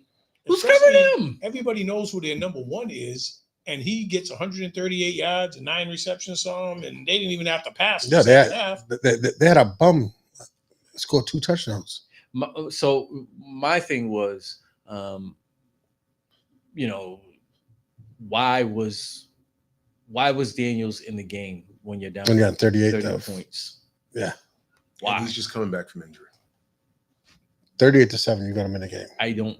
He's just coming back from injury, and you already got him back. Like, take him out. Let him put Mariota's ass back in there. Yeah. As soon as the way I would have seen it, right? If the last drive before they scored again, once they scored, I would have taken him out right there. Absolutely. I would have called it. I would have said, nope. There's no chance of him coming back. None. No. So he's taken a ribbon for that. Oh. But you know something, he manned up to it. A lot of coaches would have made excuses, and he owned up to it. He said, I got caught up in the moment, basically, and it was an oversight. They were. I was on Twitter, and I was watching What's Twitter? X. I don't have it. Thank you. Oh. Anyway, I like calling it Twitter. Twitter changed its name? It's X. It's X. Oh. It's X. I love. You know what I love? Boy bought it. So you know what I love doing when a team loses. I like going to their homepage, and I like seeing the trolls come out. Oh God, it's the greatest. Horrible. It's funny. Greatest thing that you could ever see. Yeah. One guy said, he says, "What do we got here?" He goes, we got a similar quarterback, same situation. All right, I know what it is. We'll call him RG4. I said, these dudes are ruthless. Ruthless. No holds I'm barred. like, whoa. I'm like, That's whoa. creative, though. They were going in. I'm like, wow. And then that's when I started seeing they were like, it's cursed, the stadium's cursed. And then, then they started showing all the, obviously with RG3 and Daniels, and then they went back and they showed Smith and Theismann. Did you see the Redskins one? What? They change the name back to the Redskins. Oh yeah, yeah, yeah. It was wild. I like my quote. I know there's a Washington shutdown, but I didn't know it included the Commanders. Yeah, I seen that one too. But yeah, if you get a chance, just make an account and go to the losing team's homepage. I do it with Dallas too. But something what's funny with the Dallas fans is they're too homerish. Yeah. I mean, you'll see a lot of people. There's like one out of every 30 that'll like really put themselves up. At this point right now, they're just there's a lot of funny memes. I got kicked out of one of the groups on Facebook for razzing them. You're not a true fan. What do you mean I'm not a true fan? Well, if my son does something wrong, he'll never live it down. My daughter does something down, I'm always clowning. Daughters, sons, whatever. I'm letting you have it. I share. You see in the group that we're in, people, they get mad at me. I'm like, why get mad at me? It's forever true. hopeful. It's the truth. Listen, I'm a Cowboy fan. I always will be. But when they shit the bed, I'm calling them out all day, every day. I got That's clowned. been often. I got clowned. They were calling me DJ Negative. They were calling me DJ Negative. Somebody kick DJ Negative. Frank. It was Frank. Yeah, I was going to say no names. I'm saying your damn name. Frank. I was going to say no names, but they were like, "Can we trade this guy?" And I'm like, "Listen, man, it is what it is, man. I mean, you can't look at it with fogged sunglasses. No, hell no. You know, you gotta be. That's why that one victory over the Commanders, when they got all excited, we were I talking about wasn't. it like, yo, I wasn't. no, but the same people that might have been criticizing, I wasn't. they were celebrating, and I was like, that's not the team to celebrate. They're really in distress right now. If it happened to the Eagles, if it were the Eagles losing their top 3 receivers, and we backup quarterback, and we're happy about beating, because when Daniels was in the game, that game was pretty even. If you remember, without their 3 top receivers, Daniels got hurt, and that's when we ascended. That's when it happened. And so I got eyes, I could see. Yeah, and I know a little bit about football. But that's the funniest thing to do is go to X and go to the losing home team, and people, they just go in. It's so funny. People are creative. They the stuff, the memes and stuff that they come. It's crazy. On to week 10. Is it 11? Oh, 10. Week 10, sir. I'm confused. We just went over this guy. You know. Listen, I get the you know, maybe I get some touch of CTE from, you know, I used to play for the Vets back in the days. What? Filling up water bottles? Want to hit you in the head? No. I played. You know, they were made out of metal. I played. They were. You're right about that. I could show you all you know what I have to do? I have to get my daughter to get all my trophies, my collection of trophies when I played it for the Vets. She got a lot of them. It's actually hard to look ahead to this week. I wasn't impressed with too many matchups. Well, no, there are quite a few, I think. I see Vikings, Ravens. I see Pats, Buccaneers. I see 49ers, Rams. I see Lions. No, I won't say Lions. Don't sleep Steelers, on Chargers. Don't sleep on that Cardinals Seahawks and Eagles night. Packers. Yeah, Monday night. There's 5 marquee games right there. What are you talking? It was better than the week prier. Oh yeah, but that week prior turned out to be good though. It really Didn't I say there were going to be a lot of? Yeah. I said every time you think there's going to be clunkers, there's going to be upsets. As much as I want to see them win, I don't think that Patriots game is going to even be close this week. It's in Tampa. Tampa has shown they can play through the injuries. And is Bucky Irvin coming back? No, I don't know. He's not playing, and Colts and I'm not. This is not Tampa Bay's thing. I'm really just eager to see what the Patriots are going to do, because now you're playing a good team. You're playing a really good team. I'm eager to see what they're going to do. I'm not saying they're going to get whooped or anything. No, it's a good measure. Ramondre Stevens playing. It's a good measuring stick. I thought they handed it over questionable. to Travion Henderson. No, Stevenson's questionable. They're saying he's more than likely going to play. But I thought that he's on one of my fantasy teams. Second string today. So for me, it's a good measuring stick for the Patriots, because they haven't been playing teams with winning records. Mm-hmm. Now you are playing. Now you get to say, listen, if we should make the playoffs, this is the caliber of team that we're going to end up playing. Here's my thing: like, they played a good defense against Cleveland. But if you have your defense on the field for 3 quarters, I don't give a shit how good the offense can't help you. The offense can't help you all. You ain't gonna. Your defense is just gonna suffer. Yeah. No matter how good they are. Because statistically, the Browns have a good defense. Yeah. They're ranked up there, but like I said, you can't be on the field for 3 quarters, no matter how good you are. Yeah. So I mean, I like I said, so we're back to the Monday night game, Eagles Packers. It's another big game in which the Packers can't afford to lose. The Eagles, on the other hand, they can't afford to lose because there's no one close. They've got to moves that quarterback. He better be more consistent against the Eagles. I believe coming off a bye week. So coming off a bye week, and Green Bay has something to play for. And they've got a host of new players that are going to be playing. Oh yeah, Jalen Phillips. Yeah. So who got a host of new players that are playing? Eagles. Free agency. Oh, I mean, trade. Alexander, they got a few, yeah. So it'll be interesting to see how they acclimate with their new team on that defense too. Yeah. Steelers and Chargers. That should be, looking from the outside, and it's 2 teams that we thought the Steelers, they 2 games in a row. They right the ship. But every time every time I look at the Chargers and I say, oh, are they gonna make the step? They fall backwards. Yeah, they do. And they lost 2 key components to that nice offensive line. They traded for a decent offensive lineman that they got from the Saints, but he's not going to replace all or the other guy. Also an all-pro. Huh? Alt's an All-Pro. I know, but I'm saying their strength at the beginning of the year was their offensive line, and they lost their 2 best offensive linemen. And then they lose some running backs as well. Well, the rookie was out for a little while. The kid from North Carolina, Marion Hampton, and the kid that came over from Pittsburgh, he was playing with fireworks or something like that. He was out for the first couple of days. Najee Harris. Cardinals, Seahawks. I don't think the Arizona's defense is going to be able to stop Seattle's offense because, you need to worry about Seattle. Another weapon. Seattle, their defense. Their defense is Seattle's defense is good. Yeah. The Cardinals, I don't know. They're playing better with Brissett. Yeah, they just put thing on IR. Seattle's offense. They just put their quarterback on IR.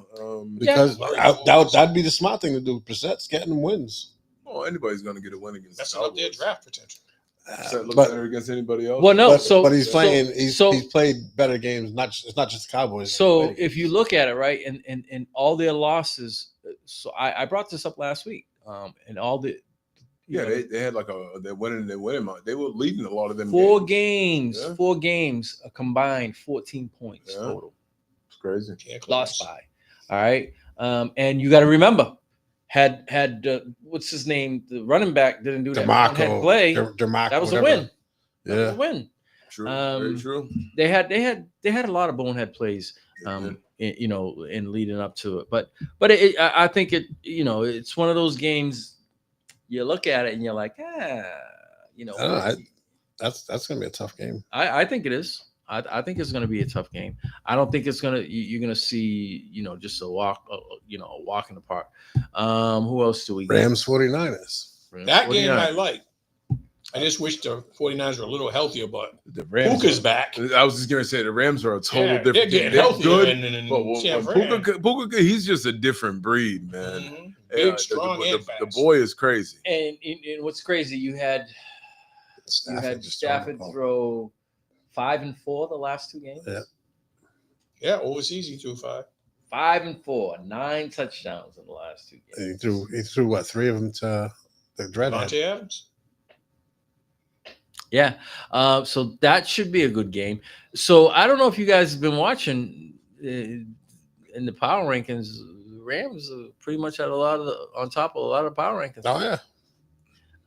Their defense finally stepping up. If they never lost Puka for that game, or was it 2 games? 2 or 3 games. Yeah, they would have already been climbing the power rankings.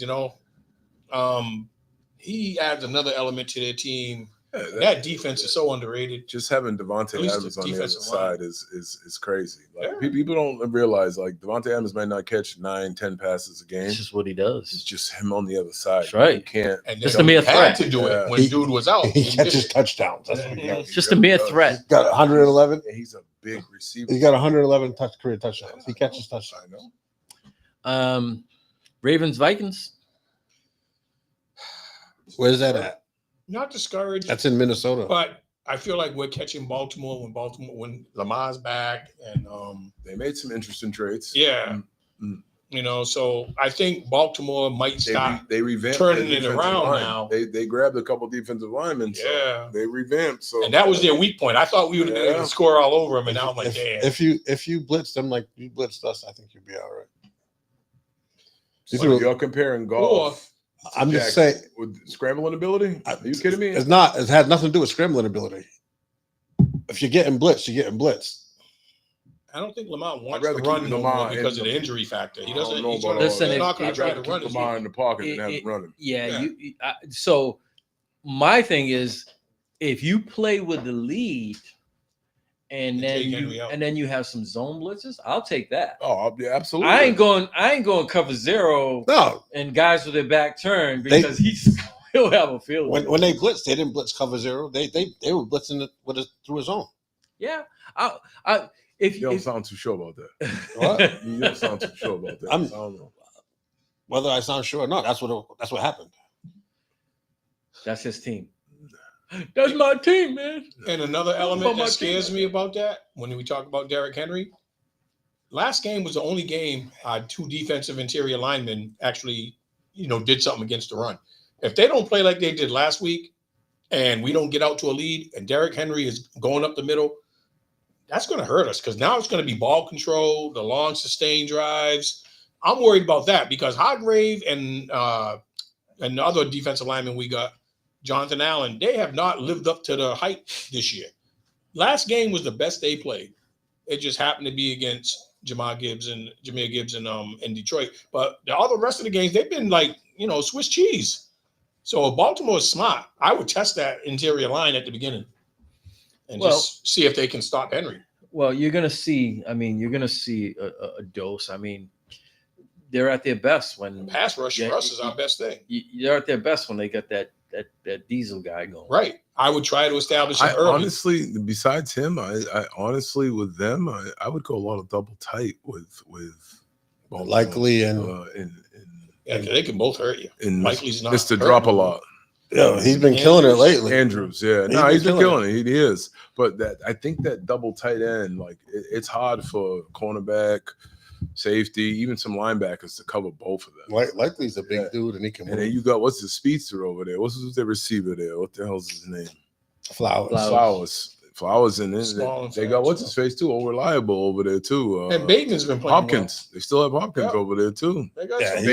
He hasn't been seeing the ball a lot. But Lamar just got back. Like, you know what I'm saying? He had what's his face, and then Huntley. And so I think Baltimore will be all right. Who were the additions on defense? Because I'm drawing a blank. For who? For Baltimore. He said they added some key people, and I was like, they lost the cornerback there. They cut him. Oh, the guy they traded him to the Eagles. Yeah, that Lamar begged but they picked there. up 2 defensive linemen.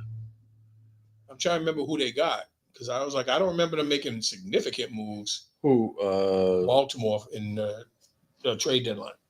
Baltimore? Yeah, he said they got help on defense. They got the safety Olahi Gilman, and they've got the outside linebacker Draymond Jones from the Titans. I think Jones helps him more than the guy at safety. That secondary has not been playing well. Safety's more, I think, for depth because Hamilton's been in and out. Yeah, but when he plays, he's been looking impressive. Yeah, it's weird to see him in the defensive backfield. He's bigger than everybody. He's like 6'4". He's impressive. Good instincts and good athlete. Everything. I like everything about him. But he's very impressive. Trade deadline, obviously. Winners and losers. Winners and losers. Who do you think the winners were? The Jets. Yep. Because of the money they dumped for a team that wasn't performing. Yeah, they got 4 first rounds. They got 2 second I saw rounds. a comparison with OKC. When OKC stockpiled picks, they had a meme next to it. The only thing is 7 picks this year. The only thing is, right? Look at what they gave up, right? Look at the guys that they gave up. Those are all high draft picks. Those were all 5 and under. Yeah, let's just think about the last couple of years. What they had a meme on that. Remember, too. Sam Donald was a Jet. Sam Donald, Yes, Zach I know. Wilson, The safety there, Jamal Adams. Jamal Adams. Listen, how many None of times? their top 5 picks How many times are you going to recalibrate? How many times are you going to readjust? Why is that still happening? Because you're drafting the wrong people that ain't making influences. That aren't contributing the way you thought they would. It all sounds. It all sounds good on paper. So was the D lineman. He was probably the best. Quentin Williams. Yeah, he was the best D lineman in the league. That's what I just for think 2-3 they years dumped in a row. salary. So my thing is, it looks good on paper, but you take a look back and what they just lost in the last 3 years, and you're like, wait a second, those were all good players. Yeah. Not for nothing. Those were all, like I said, 6. I believe it was the highest pick was 6, and it was from 6 down. Yeah, because Wilson was one too. Yeah. So you look at this and you're like, oh yeah, they got all those. Wait a second, all those guys that they just got rid of. They were all high. They were all number ones, high picks. And guess what? All the number ones on their offensive line haven't worked out either.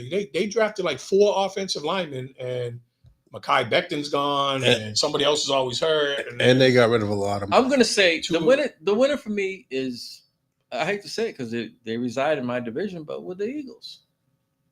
They got what they needed. They got 3 guys. The pass rusher was big. Jalen Phillips was big. They got 3 guys. They got 3 guys, and for me, it's like the rich are getting richer, and No Super Bowl champ should be getting that amount of players with this good a record in this late a season. Yeah. It shouldn't happen. It shouldn't happen. To me, I look at it and I'm like, oh, I hate to say it, but they're the ones who actually, to me, in my eyes, loses. Who do you think were the losers were? The teams that are pretty much at the top that did nothing, like Detroit. There was others. There was other You say teams. the winners too, but I also think the losers are also the Jets. Jets, You look at it from both ways. Yeah, Like, you yeah. know, I would be. I didn't see them as winners. I did Yeah. not see them as winners. A lot of people are like, oh, I'm like, wait a second, that guy's good. That guy's good. That guy. These guys were not only good; they were all pros at their position. The only one who wasn't was Donald. Everybody else they were all pros at their position. Winners, you could also say the Colts. Like getting Sauce Gardner might be big for them. But they gave up a lot. And I say they need them, but they're gambling on this year. They're doing what they're doing. doing what pretty much the Rams did when they won it. And they're also betting on Danny Dimes with that move. They're thinking they got enough with Danny Dimes. So just think about it. They were in first place in the AFC until they lost over the weekend. You think about it. What was the one piece that they really needed? That was their bright thing. Like you could literally get a shutdown corner. Can you get that in the next year or two in the draft? Nope. This guy's proven. He's proven. And I don't think you have any other high payroll. I don't know if Jonathan Taylor signed a big contract yet, or if he's at the end. So of his he not only did if you're gonna have Stark and Daniel Jones. And what year is their tight end? He's a rookie. Rookie. Yeah, They just got him this year. Oh Jesus, they need to take advantage of that. Yeah. He's gonna get paid in 3 years. You can take your money. You can take your money and allocate it to other positions. I was unaware. I did think about the Eagles, but it's still to the point where I think somehow, some way, AJ Brown is gonna make them implode.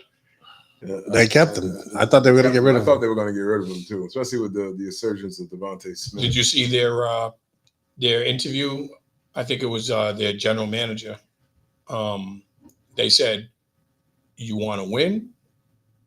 You have to keep your best players, and you have to overcome whatever adversity." No, you do. You're right, but we're not trading somebody that helped us win. I don't care what else is going on. Not everybody has that mentality. Yeah, but the guy that pulls the trigger on the trade said that. No, I'm saying not every GM. Oh yeah. What else I think saves him honestly is Jalen Hurts, because when AJ started to bitch about not having the ball, he stays. He said, "Let's get the man the ball." Stays level. What more do you want to hear your quarterback say that? Like, you know what I'm saying? Like, I gotta go through my progressions, my reads, and that's who gets the ball. And I'm not calling the plays. You know what I'm saying? But saying, he took the higher road and told them, like, let's get the man the damn ball. And you know what? AJ Brown was like, he's in my corner. So that kind of quelled a lot of the beefing, but I think it's going to come up again. I really do. And not because of Jalen Hurts, it's because of Brown. You know, and when you're in an offense like that, you know, the ball's going to get spread around because you got Goddard, you got Devontae Smith, Saquon. You got Saquon, who's a good. Well, they haven't been using as much. He I should know. be bitching You know what just I'm like saying? AJ Brown. And so you got 4 or 5 options on that offense. Or you could have Jalen Hurts tuck it and run because he's a threat.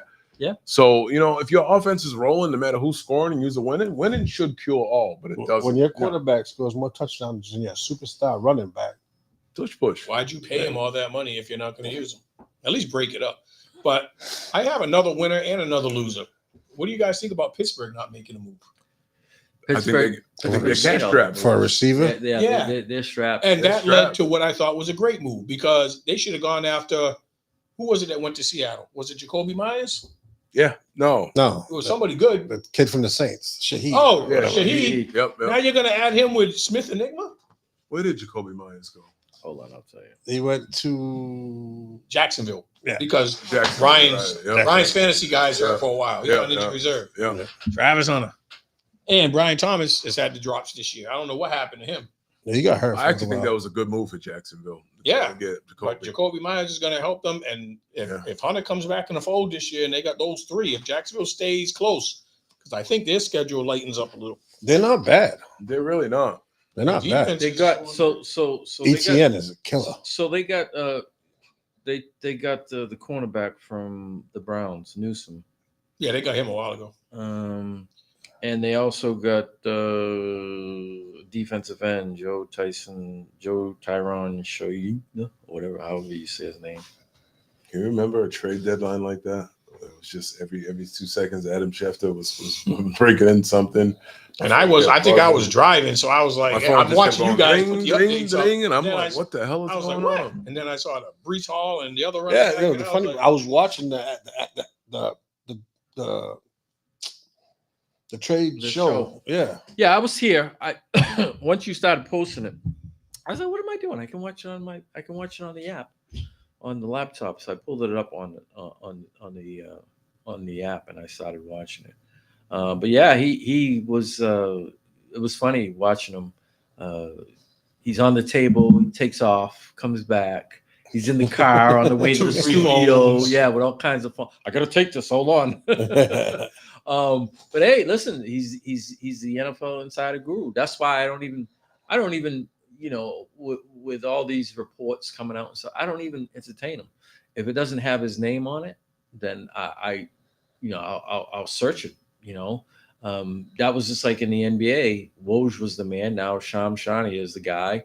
A lot of times you see these bogus reports from people that you don't even know. I'm like, you know what? I just go to those guys. They're set. I follow them on Instagram. Their word is born. Whatever they say is you're pretty much stuck in stone. Anyone else? I like what Seattle did because they got that speed threat that they can just throw it downfield and let them run. Smith Enigma is not a speed guy, but he runs great routes. Yeah, the crazy part about it is Cup hasn't even really done anything yet because he's been hurt. But if he comes back healthy with them three, it's a lot of options. And they got a decent running game. Yeah, a two-headed monster. Sam Donald slanging that thing. Imagine we still had on purple. Yeah, but that was the big dilemma because we knew somebody was going to offer him more money than Minnesota could afford. If Minnesota would have paid him, I think we wouldn't have had the 2 offensive linemen. We wouldn't have had the kid from Mason. I think I'm going to have to change my pretenders. I said that Seattle was a pretender. I think I'm going to have to renege that. I think I might have to do like someone did in the draft. I'm sorry, I made a mistake. Can you find it in the kindness of your heart? Who was that? Paul. That was Paul. The one that sat in for you. Oh. Yeah, you didn't have no. You didn't. Hell no. You didn't have no. That's just what you said. Yeah. But yeah. I mean, I'm looking at them. No, now. I got it. It made sense because many people are gonna just drop Pat Mahomes. I know. I was like, whoa. But yeah, they're looking good, man. Their defense, now the offense, it's looking good. We just need to see if Mr. Donald can do better than what he did in the postseason. Choke in the playoffs. Yeah. So yeah, we'll see. But I still think if Tampa Bay can get semi-healthy, even if they don't have Evans or the other veteran, Godwin. Yeah, if they don't have Godwin, that's all right. If Smith Enigma stays healthy, I mean, who's the other one from Ohio State? Egbuka. Mm-hmm. If he's been impressing the hell out of me, and then they got other people that have just been stepping up. It's like Baker Mayfield has a place to be. Tez Johnson. You got to give some love to Baker Mayfield himself because he's balling. So they still have. They need their running back. Wide receivers out. Yeah. Evans and Godwin. Yeah. Godwin's not back? No. Oh, Jesus. He came back and got hurt. And then the rookie got hurt for a little while. And missed half a game and the next game. Then he came back. He never missed the game. He got hurt. He got shook up. He got hurt. Then because the next game was against Detroit. Yeah. And that's the game Evans came back to. My thing is this week playing against the Patriots, he's gonna have to face Mr. Gonzalez. So that could be scary. That's going to be a good matchup. Yeah, that could be scary. We'll see.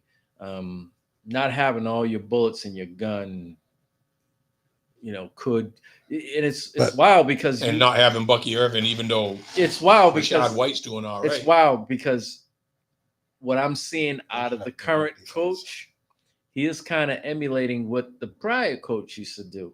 especially when it comes to wide receivers. He has taken his main guy, and he's either putting him on the number 2 and double teaming the number 1, or doing vice versa. Who's doing that? Vrabel. He's doing the same thing that whatchamacallit used Belichick. to do. That Belichick used to do. Well, that's where he learned from. So Yeah. But yeah, he was in the defense. So yeah. That could be scary for Tampa Bay. I thought Godwin was coming back. But can't sleep on Tampa Bay's tight Godwin is going to come back. Good. No. Like Steve said, other guys are stepping up. Yeah. Tez Johnson, Shepard that came over from the Giants. Sterling Shepard. Yeah, you got him. You got Tez Johnson. There was another. Except for when I picked him up. But getting Bucky doesn't always work that way. Doesn't always work that way. Yeah. I picked him up. I'm like, I need somebody, please. Both of my wide receivers are hurt. I picked him up. He caught one pass. Just wasn't in the plan. But yeah, I mean, any other games that we see, or winners, losers before we move on? It's 7:53 already. God damn. Yeah. Football always takes a long time. We always seem to the NBA. We can because we're at the end of it right now. We could touch upon the NBA for about 10-15 minutes, or Well, I got a question I want to pose to you guys. And what you guys have seen so far in the NBA, who do you think has had the best individual season so far? Team or individual player?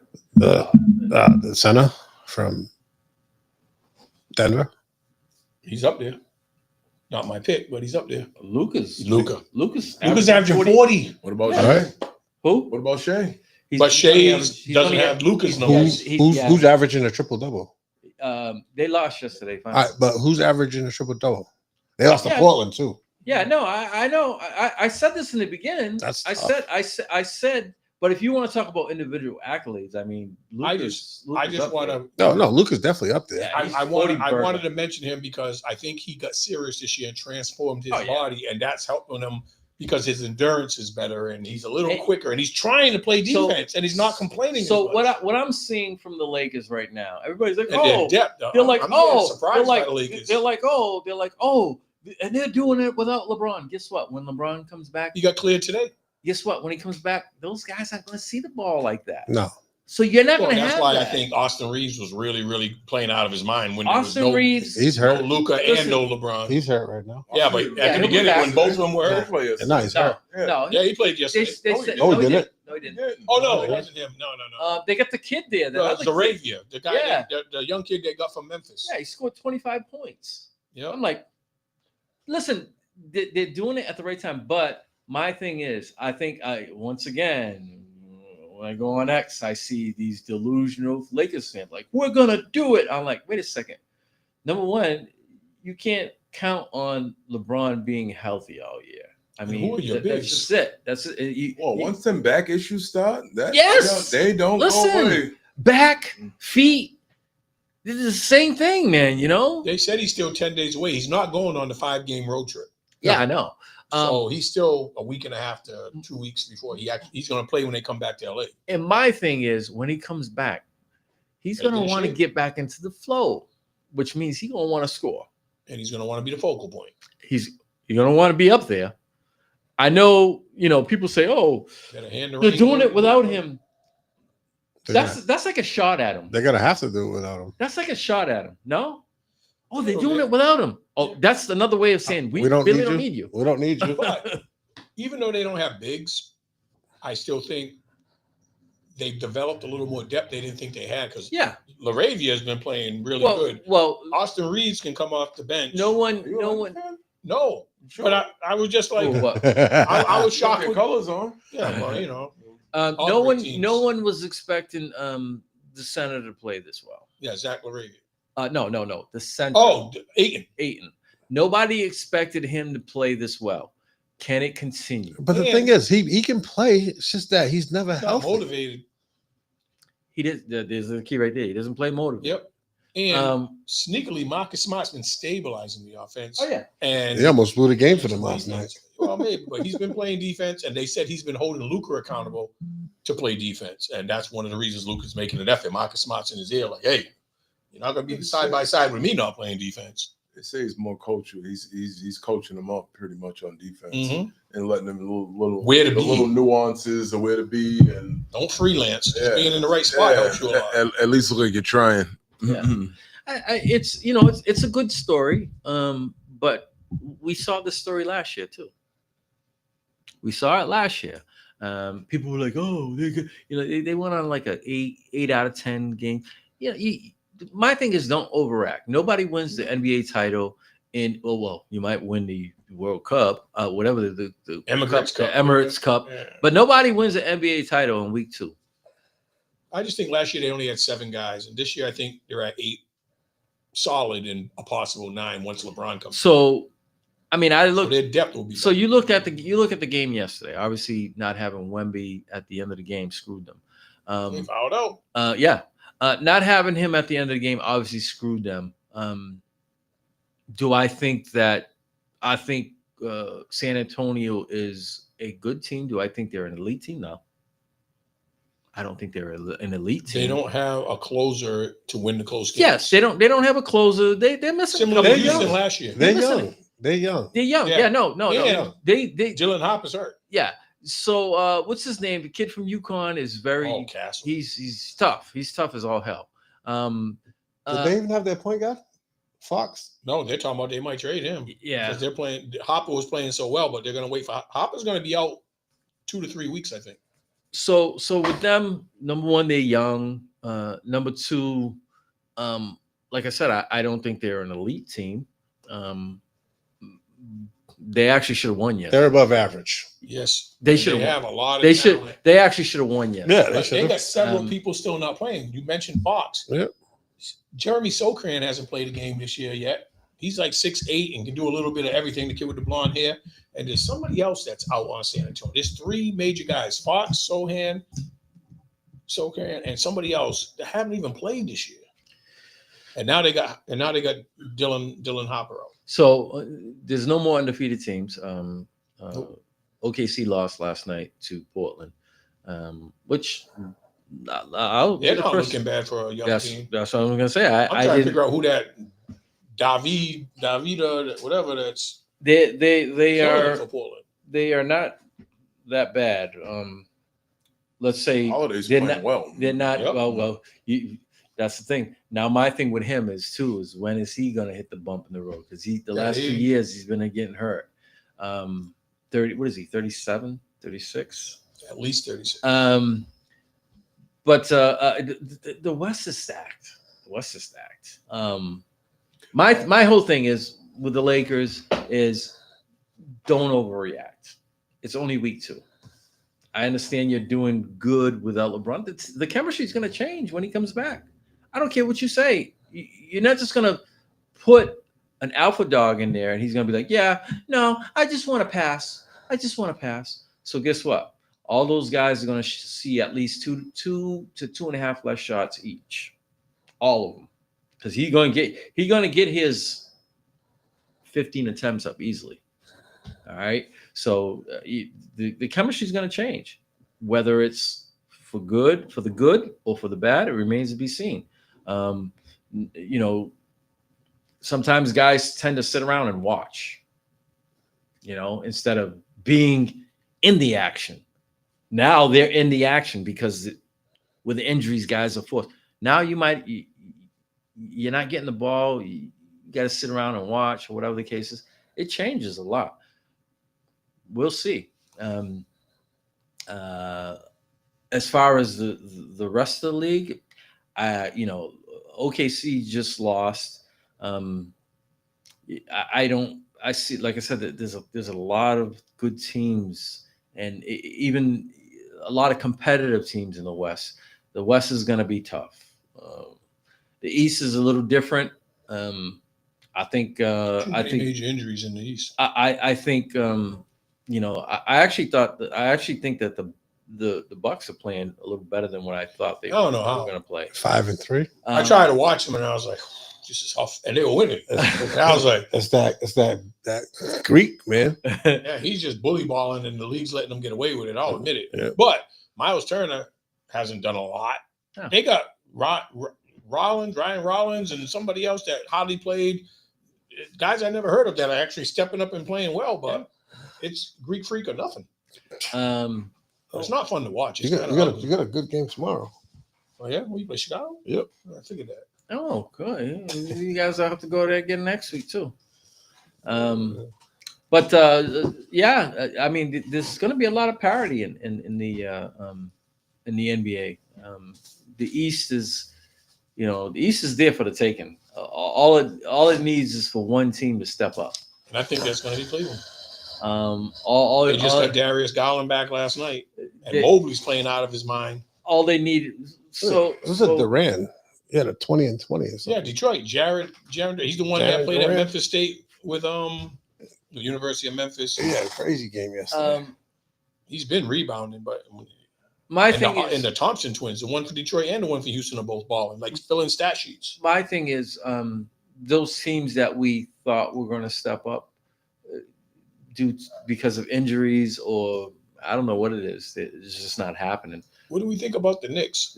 The Knicks, they're steady. The coach is just doing enough. He's staying out of the limelight. Just steady. He's playing more people. Hey, wait a minute. I just why are you saying that? When we said individual stats, the kid from Philly is freaking killing it right now. Oh, Maxey. Yeah. Killing the league. He was averaging 35 or something. No, the 30. He was averaging 30. He's killing dudes right now. The kid, the rookies calmed down a little bit, but his dunks, oh Jesus! Yeah, Edgecombe, that's Knicks though. Edgecombe is the backcourt mate with Maxey. Yeah. Oh, all right. But he's a freak, man. The dunks that he's missed, and the hustle. He's involved in. He's a hustle, high energy guy. He's involved in everything. Everywhere you look, every loose ball, rebound. But when he gets up in the air, forget it. I need to know, when is George supposed to come back? Paul George? Yeah. I don't even know. I know Embiid's back trying to contribute, but I don't know when George. He's still on a pitch count, 20 minutes, 25 minutes. It's getting there. They're building him up slowly. So he went from the first 2 weeks, 20. He's going to go up to 25 minutes. I just can't believe how they blew a 24-point lead, though. I turned it off. I ain't gonna lie. I was watching that game 24. I was like, no, I can't watch this no more. Yeah. I didn't even see the comeback. Yeah. 20-point leads aren't safe no more. They're not. You think 10 years ago, you would laugh at it. You'd be like, there ain't no way you're coming back with 20 points. But with the analytics, with shooting 3 points, is very simple. I hit, you miss 3, I come down, I hit 2 plus a 2.0. There's 8 points shaved off right there. You play a little defense, you go on another 5-0 spread. There goes a 20-point lead. It's just that's just the way the game is. And speaking of which, going over to the local team, the Celtics, it's a small snapshot of what they're going to look like when they play big teams. They played against Houston. And that was pretty obvious. And they lost just every big they had. Oh yeah, they were getting 2 and 3 shots, and you can't do that. You can't let a team get 2 and 3 shots. I don't care how good shooters you are. You think you might be. You let an NBA team get 2 and 3 shots, it's gonna be, and that's just where they're at. And I tried explaining to some people, I'm in a couple of Celtics threads, and they're like trying to get on Derek White. Look at Derek White. Look. He hasn't played well since the first game. Well, so this is the thing. So if you watch the game, if you watch the Celtics game, the thing with him is, right, I think he's trying too hard. I think especially the 3 ball. I think even Pritchard though. I think that these guys, they're trying too hard instead of letting it come naturally. I know that, yes, they have to step up a notch, but still what? So what? Let it come naturally. I think that they're forcing it. Is Pritchard still in the start lineup? Yes. And that's the thing too. I think you need to switch. Simon. I think Simons can get to his shot so much better. Yep. He's just so much more fluid. And Pritchard should go back to the 6 man. I agree too. He's that bolt of energy, but he can't keep it going the whole game. That's the thing. So if you watch when Simons comes in and how easy he scores. Yeah. And then you watch how hard it is for Pritchard to score, especially when they're taking threes. I mean, Simons is just ultra smooth. He just one, two step, boom. He's just as good as a 3-point shooter as Pritchard. Yeah. And he's a better athlete. Yeah. Well, the thing with him, like I said, there you go. He's a better athlete. He can get in and quiet as kept too. You keep forgetting, this is a guy that didn't he win the dunk contest? I don't know. I think so. He won the dunk contest. Anthony Simons? Yes, he won the dunk contest. That's how you know it's crazy. That's how much we pay attention to it now. We don't pay attention to it, but he's a former. I'm trying to think of which one he won. Yeah, because McClung won 3 in a row. No. This was. I think his second or third year he was in the league. Yeah, because he came right out of high school. This was the second or third year he was in the league. Like that. McClung's won the last 3? Yeah. Yeah, it was way before that. Speaking of which, he's not looking that bad, McClung. Yeah, he's on a roster. Pacers, right? More than a 10-day contract. You get signed for the rest of the year. Pacers, right? Yeah. Well, they're really hurting. He's they're no bone guys. dry. They're bone dry now. He was averaging 8 points, but the thing was, defensively, he was averaging 1 block and 2 steals. He's Charlie Hustle because he knows he has to carve a niche out to play. He has to earn playing time. Yeah. So yeah, I mean, and I'm sure that money from the G League to the NBA is more. Yeah. Especially when you get signed for the rest of the year. Yeah, he was making more money in the dunk contest than he was in the G League. Yeah, that too. Yeah. Well, things are going to change from now because they're going to be forced to keep him to 2 consecutive, unless they pull the okey doke and they send him down, which I don't see happening because they're so strapped. Yeah, they don't have nobody. Yeah, all the guys send are him hurt. down. They're still going to owe money because the contract that he just signed, I think his money's going to be. It's not a 10-day contract. Well, the thing is, you said it 2 consecutive, then you own him for the year. Yeah. You own him for the year. Yeah, we said that pro salary. So if you send him down, you're paying a pro salary for him to play in the G League. Yeah. Oh, they're gonna have to keep him because their injuries just keep growing up. Nemhard hasn't played since game 1. O'Connell hasn't played at all, and of course Halliburton is not going to play at all. That's 3 people at the point. Yeah. And this guy's not McClung's not even a point guy. He's an off guy. He's a small off guy. Yeah. They got Ben Shepherd playing the point right now. Yeah, it's not good. Anything else before we close out? Just getting ready for this comedy show this weekend. Now, rest in peace to Marshawn Nealon. That was a tragedy today for the Dallas Cowboys, man. Just woke up to that news. Just condolences to his family. Young, 24. Young. Listen, to put this in I'm going to try to put it in perspective. All right. So I was reading some stuff about him. He was went to college in Michigan, Western Michigan or something like that. Western Michigan. He's a Detroit native. Yes. He had a very rough life, upbringing. Did. Okay. Just think about it. He scored his first NFL touch. This should have been the happiest day of his life. And in a matter of 4 days. So I can only imagine what he was going through. I don't know all the details, but how could you go from one spectrum to a very, very high to a very, very low? We don't know what he was going through, but for me, that puts it into some type of perspective. One of the reports I read says, did he have something wrong with his heart? I think I think that was one of the erroneous he was ones. struggling with his mental health. I'm positive he was struggling. The Parsons post said a lot. Yeah. Like, you know what I'm saying? Yeah, So, he said basically you can rest easy now.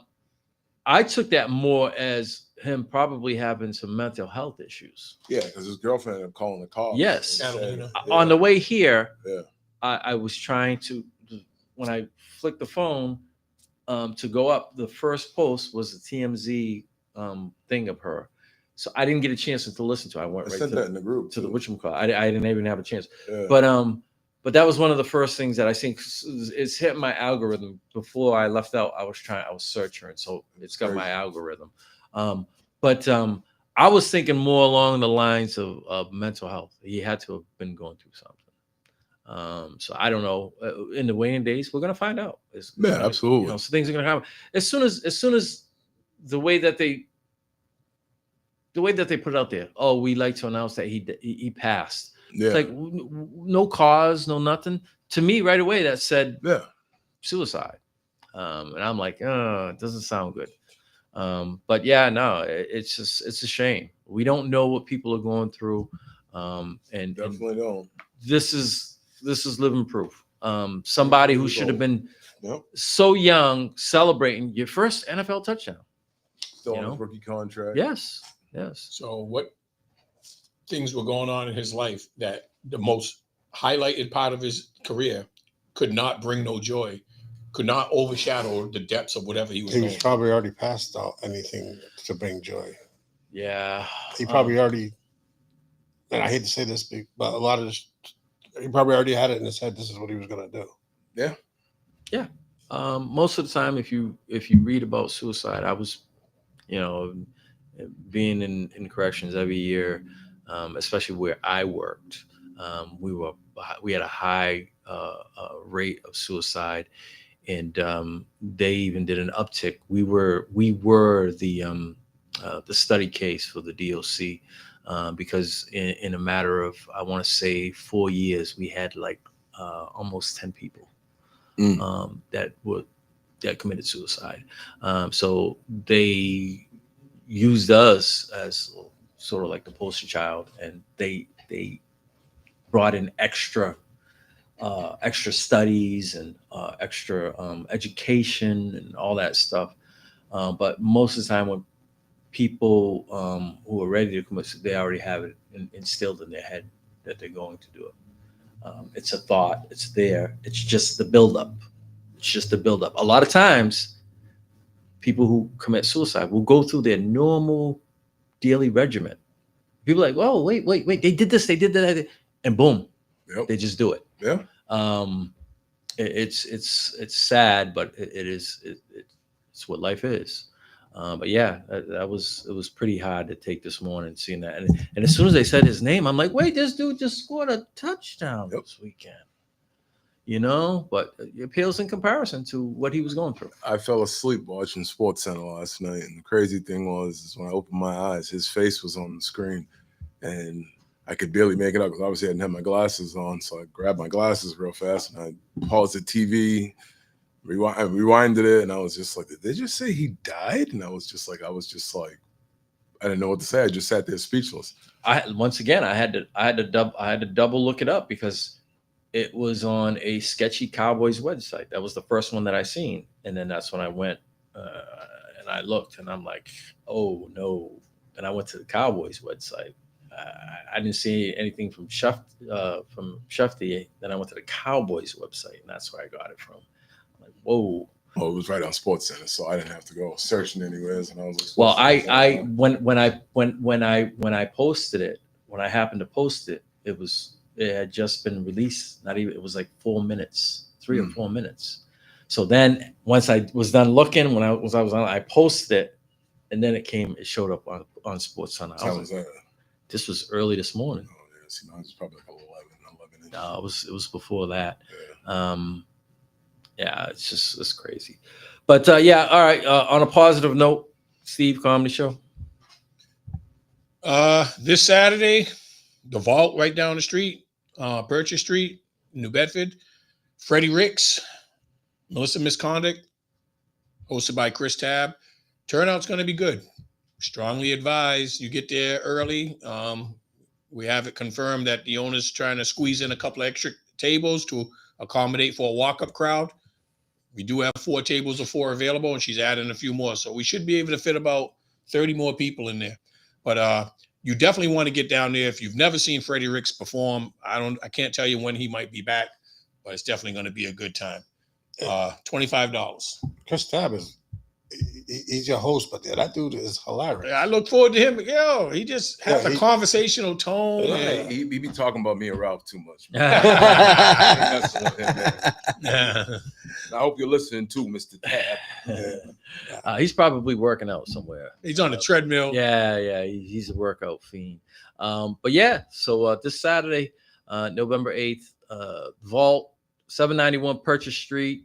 $25 now, but $30 at the door. Yep. So you want WMB1.com, go grab the tickets there, or hit up Steve or myself or anybody, Derek, Kevin, Ronnie, Bobby, Ricky, Mike, anyone of us. We'll direct you in the right way to grab tickets. So yeah, anybody want to parting words before we leave? No. So we'll be back next week, next Thursday, and part 2 of Derek and Steve will be going at it again, this time on the hardwood. Not that excited. Steve will forget about that. Oh, okay. No, I'm not saying because the game's tomorrow. We're talking about next Thursday. Listen, and I'll still have that Vikings win fresh in my mind. Listen, Yeah, the one up is crazy. The one up is crazy. Yeah. So if he can get 2 up, I'm sure he's gonna twist that knife. He'll be talking about the rematch. Oh yeah, wait, we beat them at their place already, so it'll be in Minnesota now. All right. So it's TBC to be continued. Thank you all for tuning in, and as always, go ahead and download that WMB1 Radio app. And tomorrow, if you want to win tickets, we're giving away tickets tomorrow on Mag in the morning, 8 to 11 a.m. All right. Until then, we're out. Peace. We'll see you next week. Ladies and gentlemen, may I have your attention, please?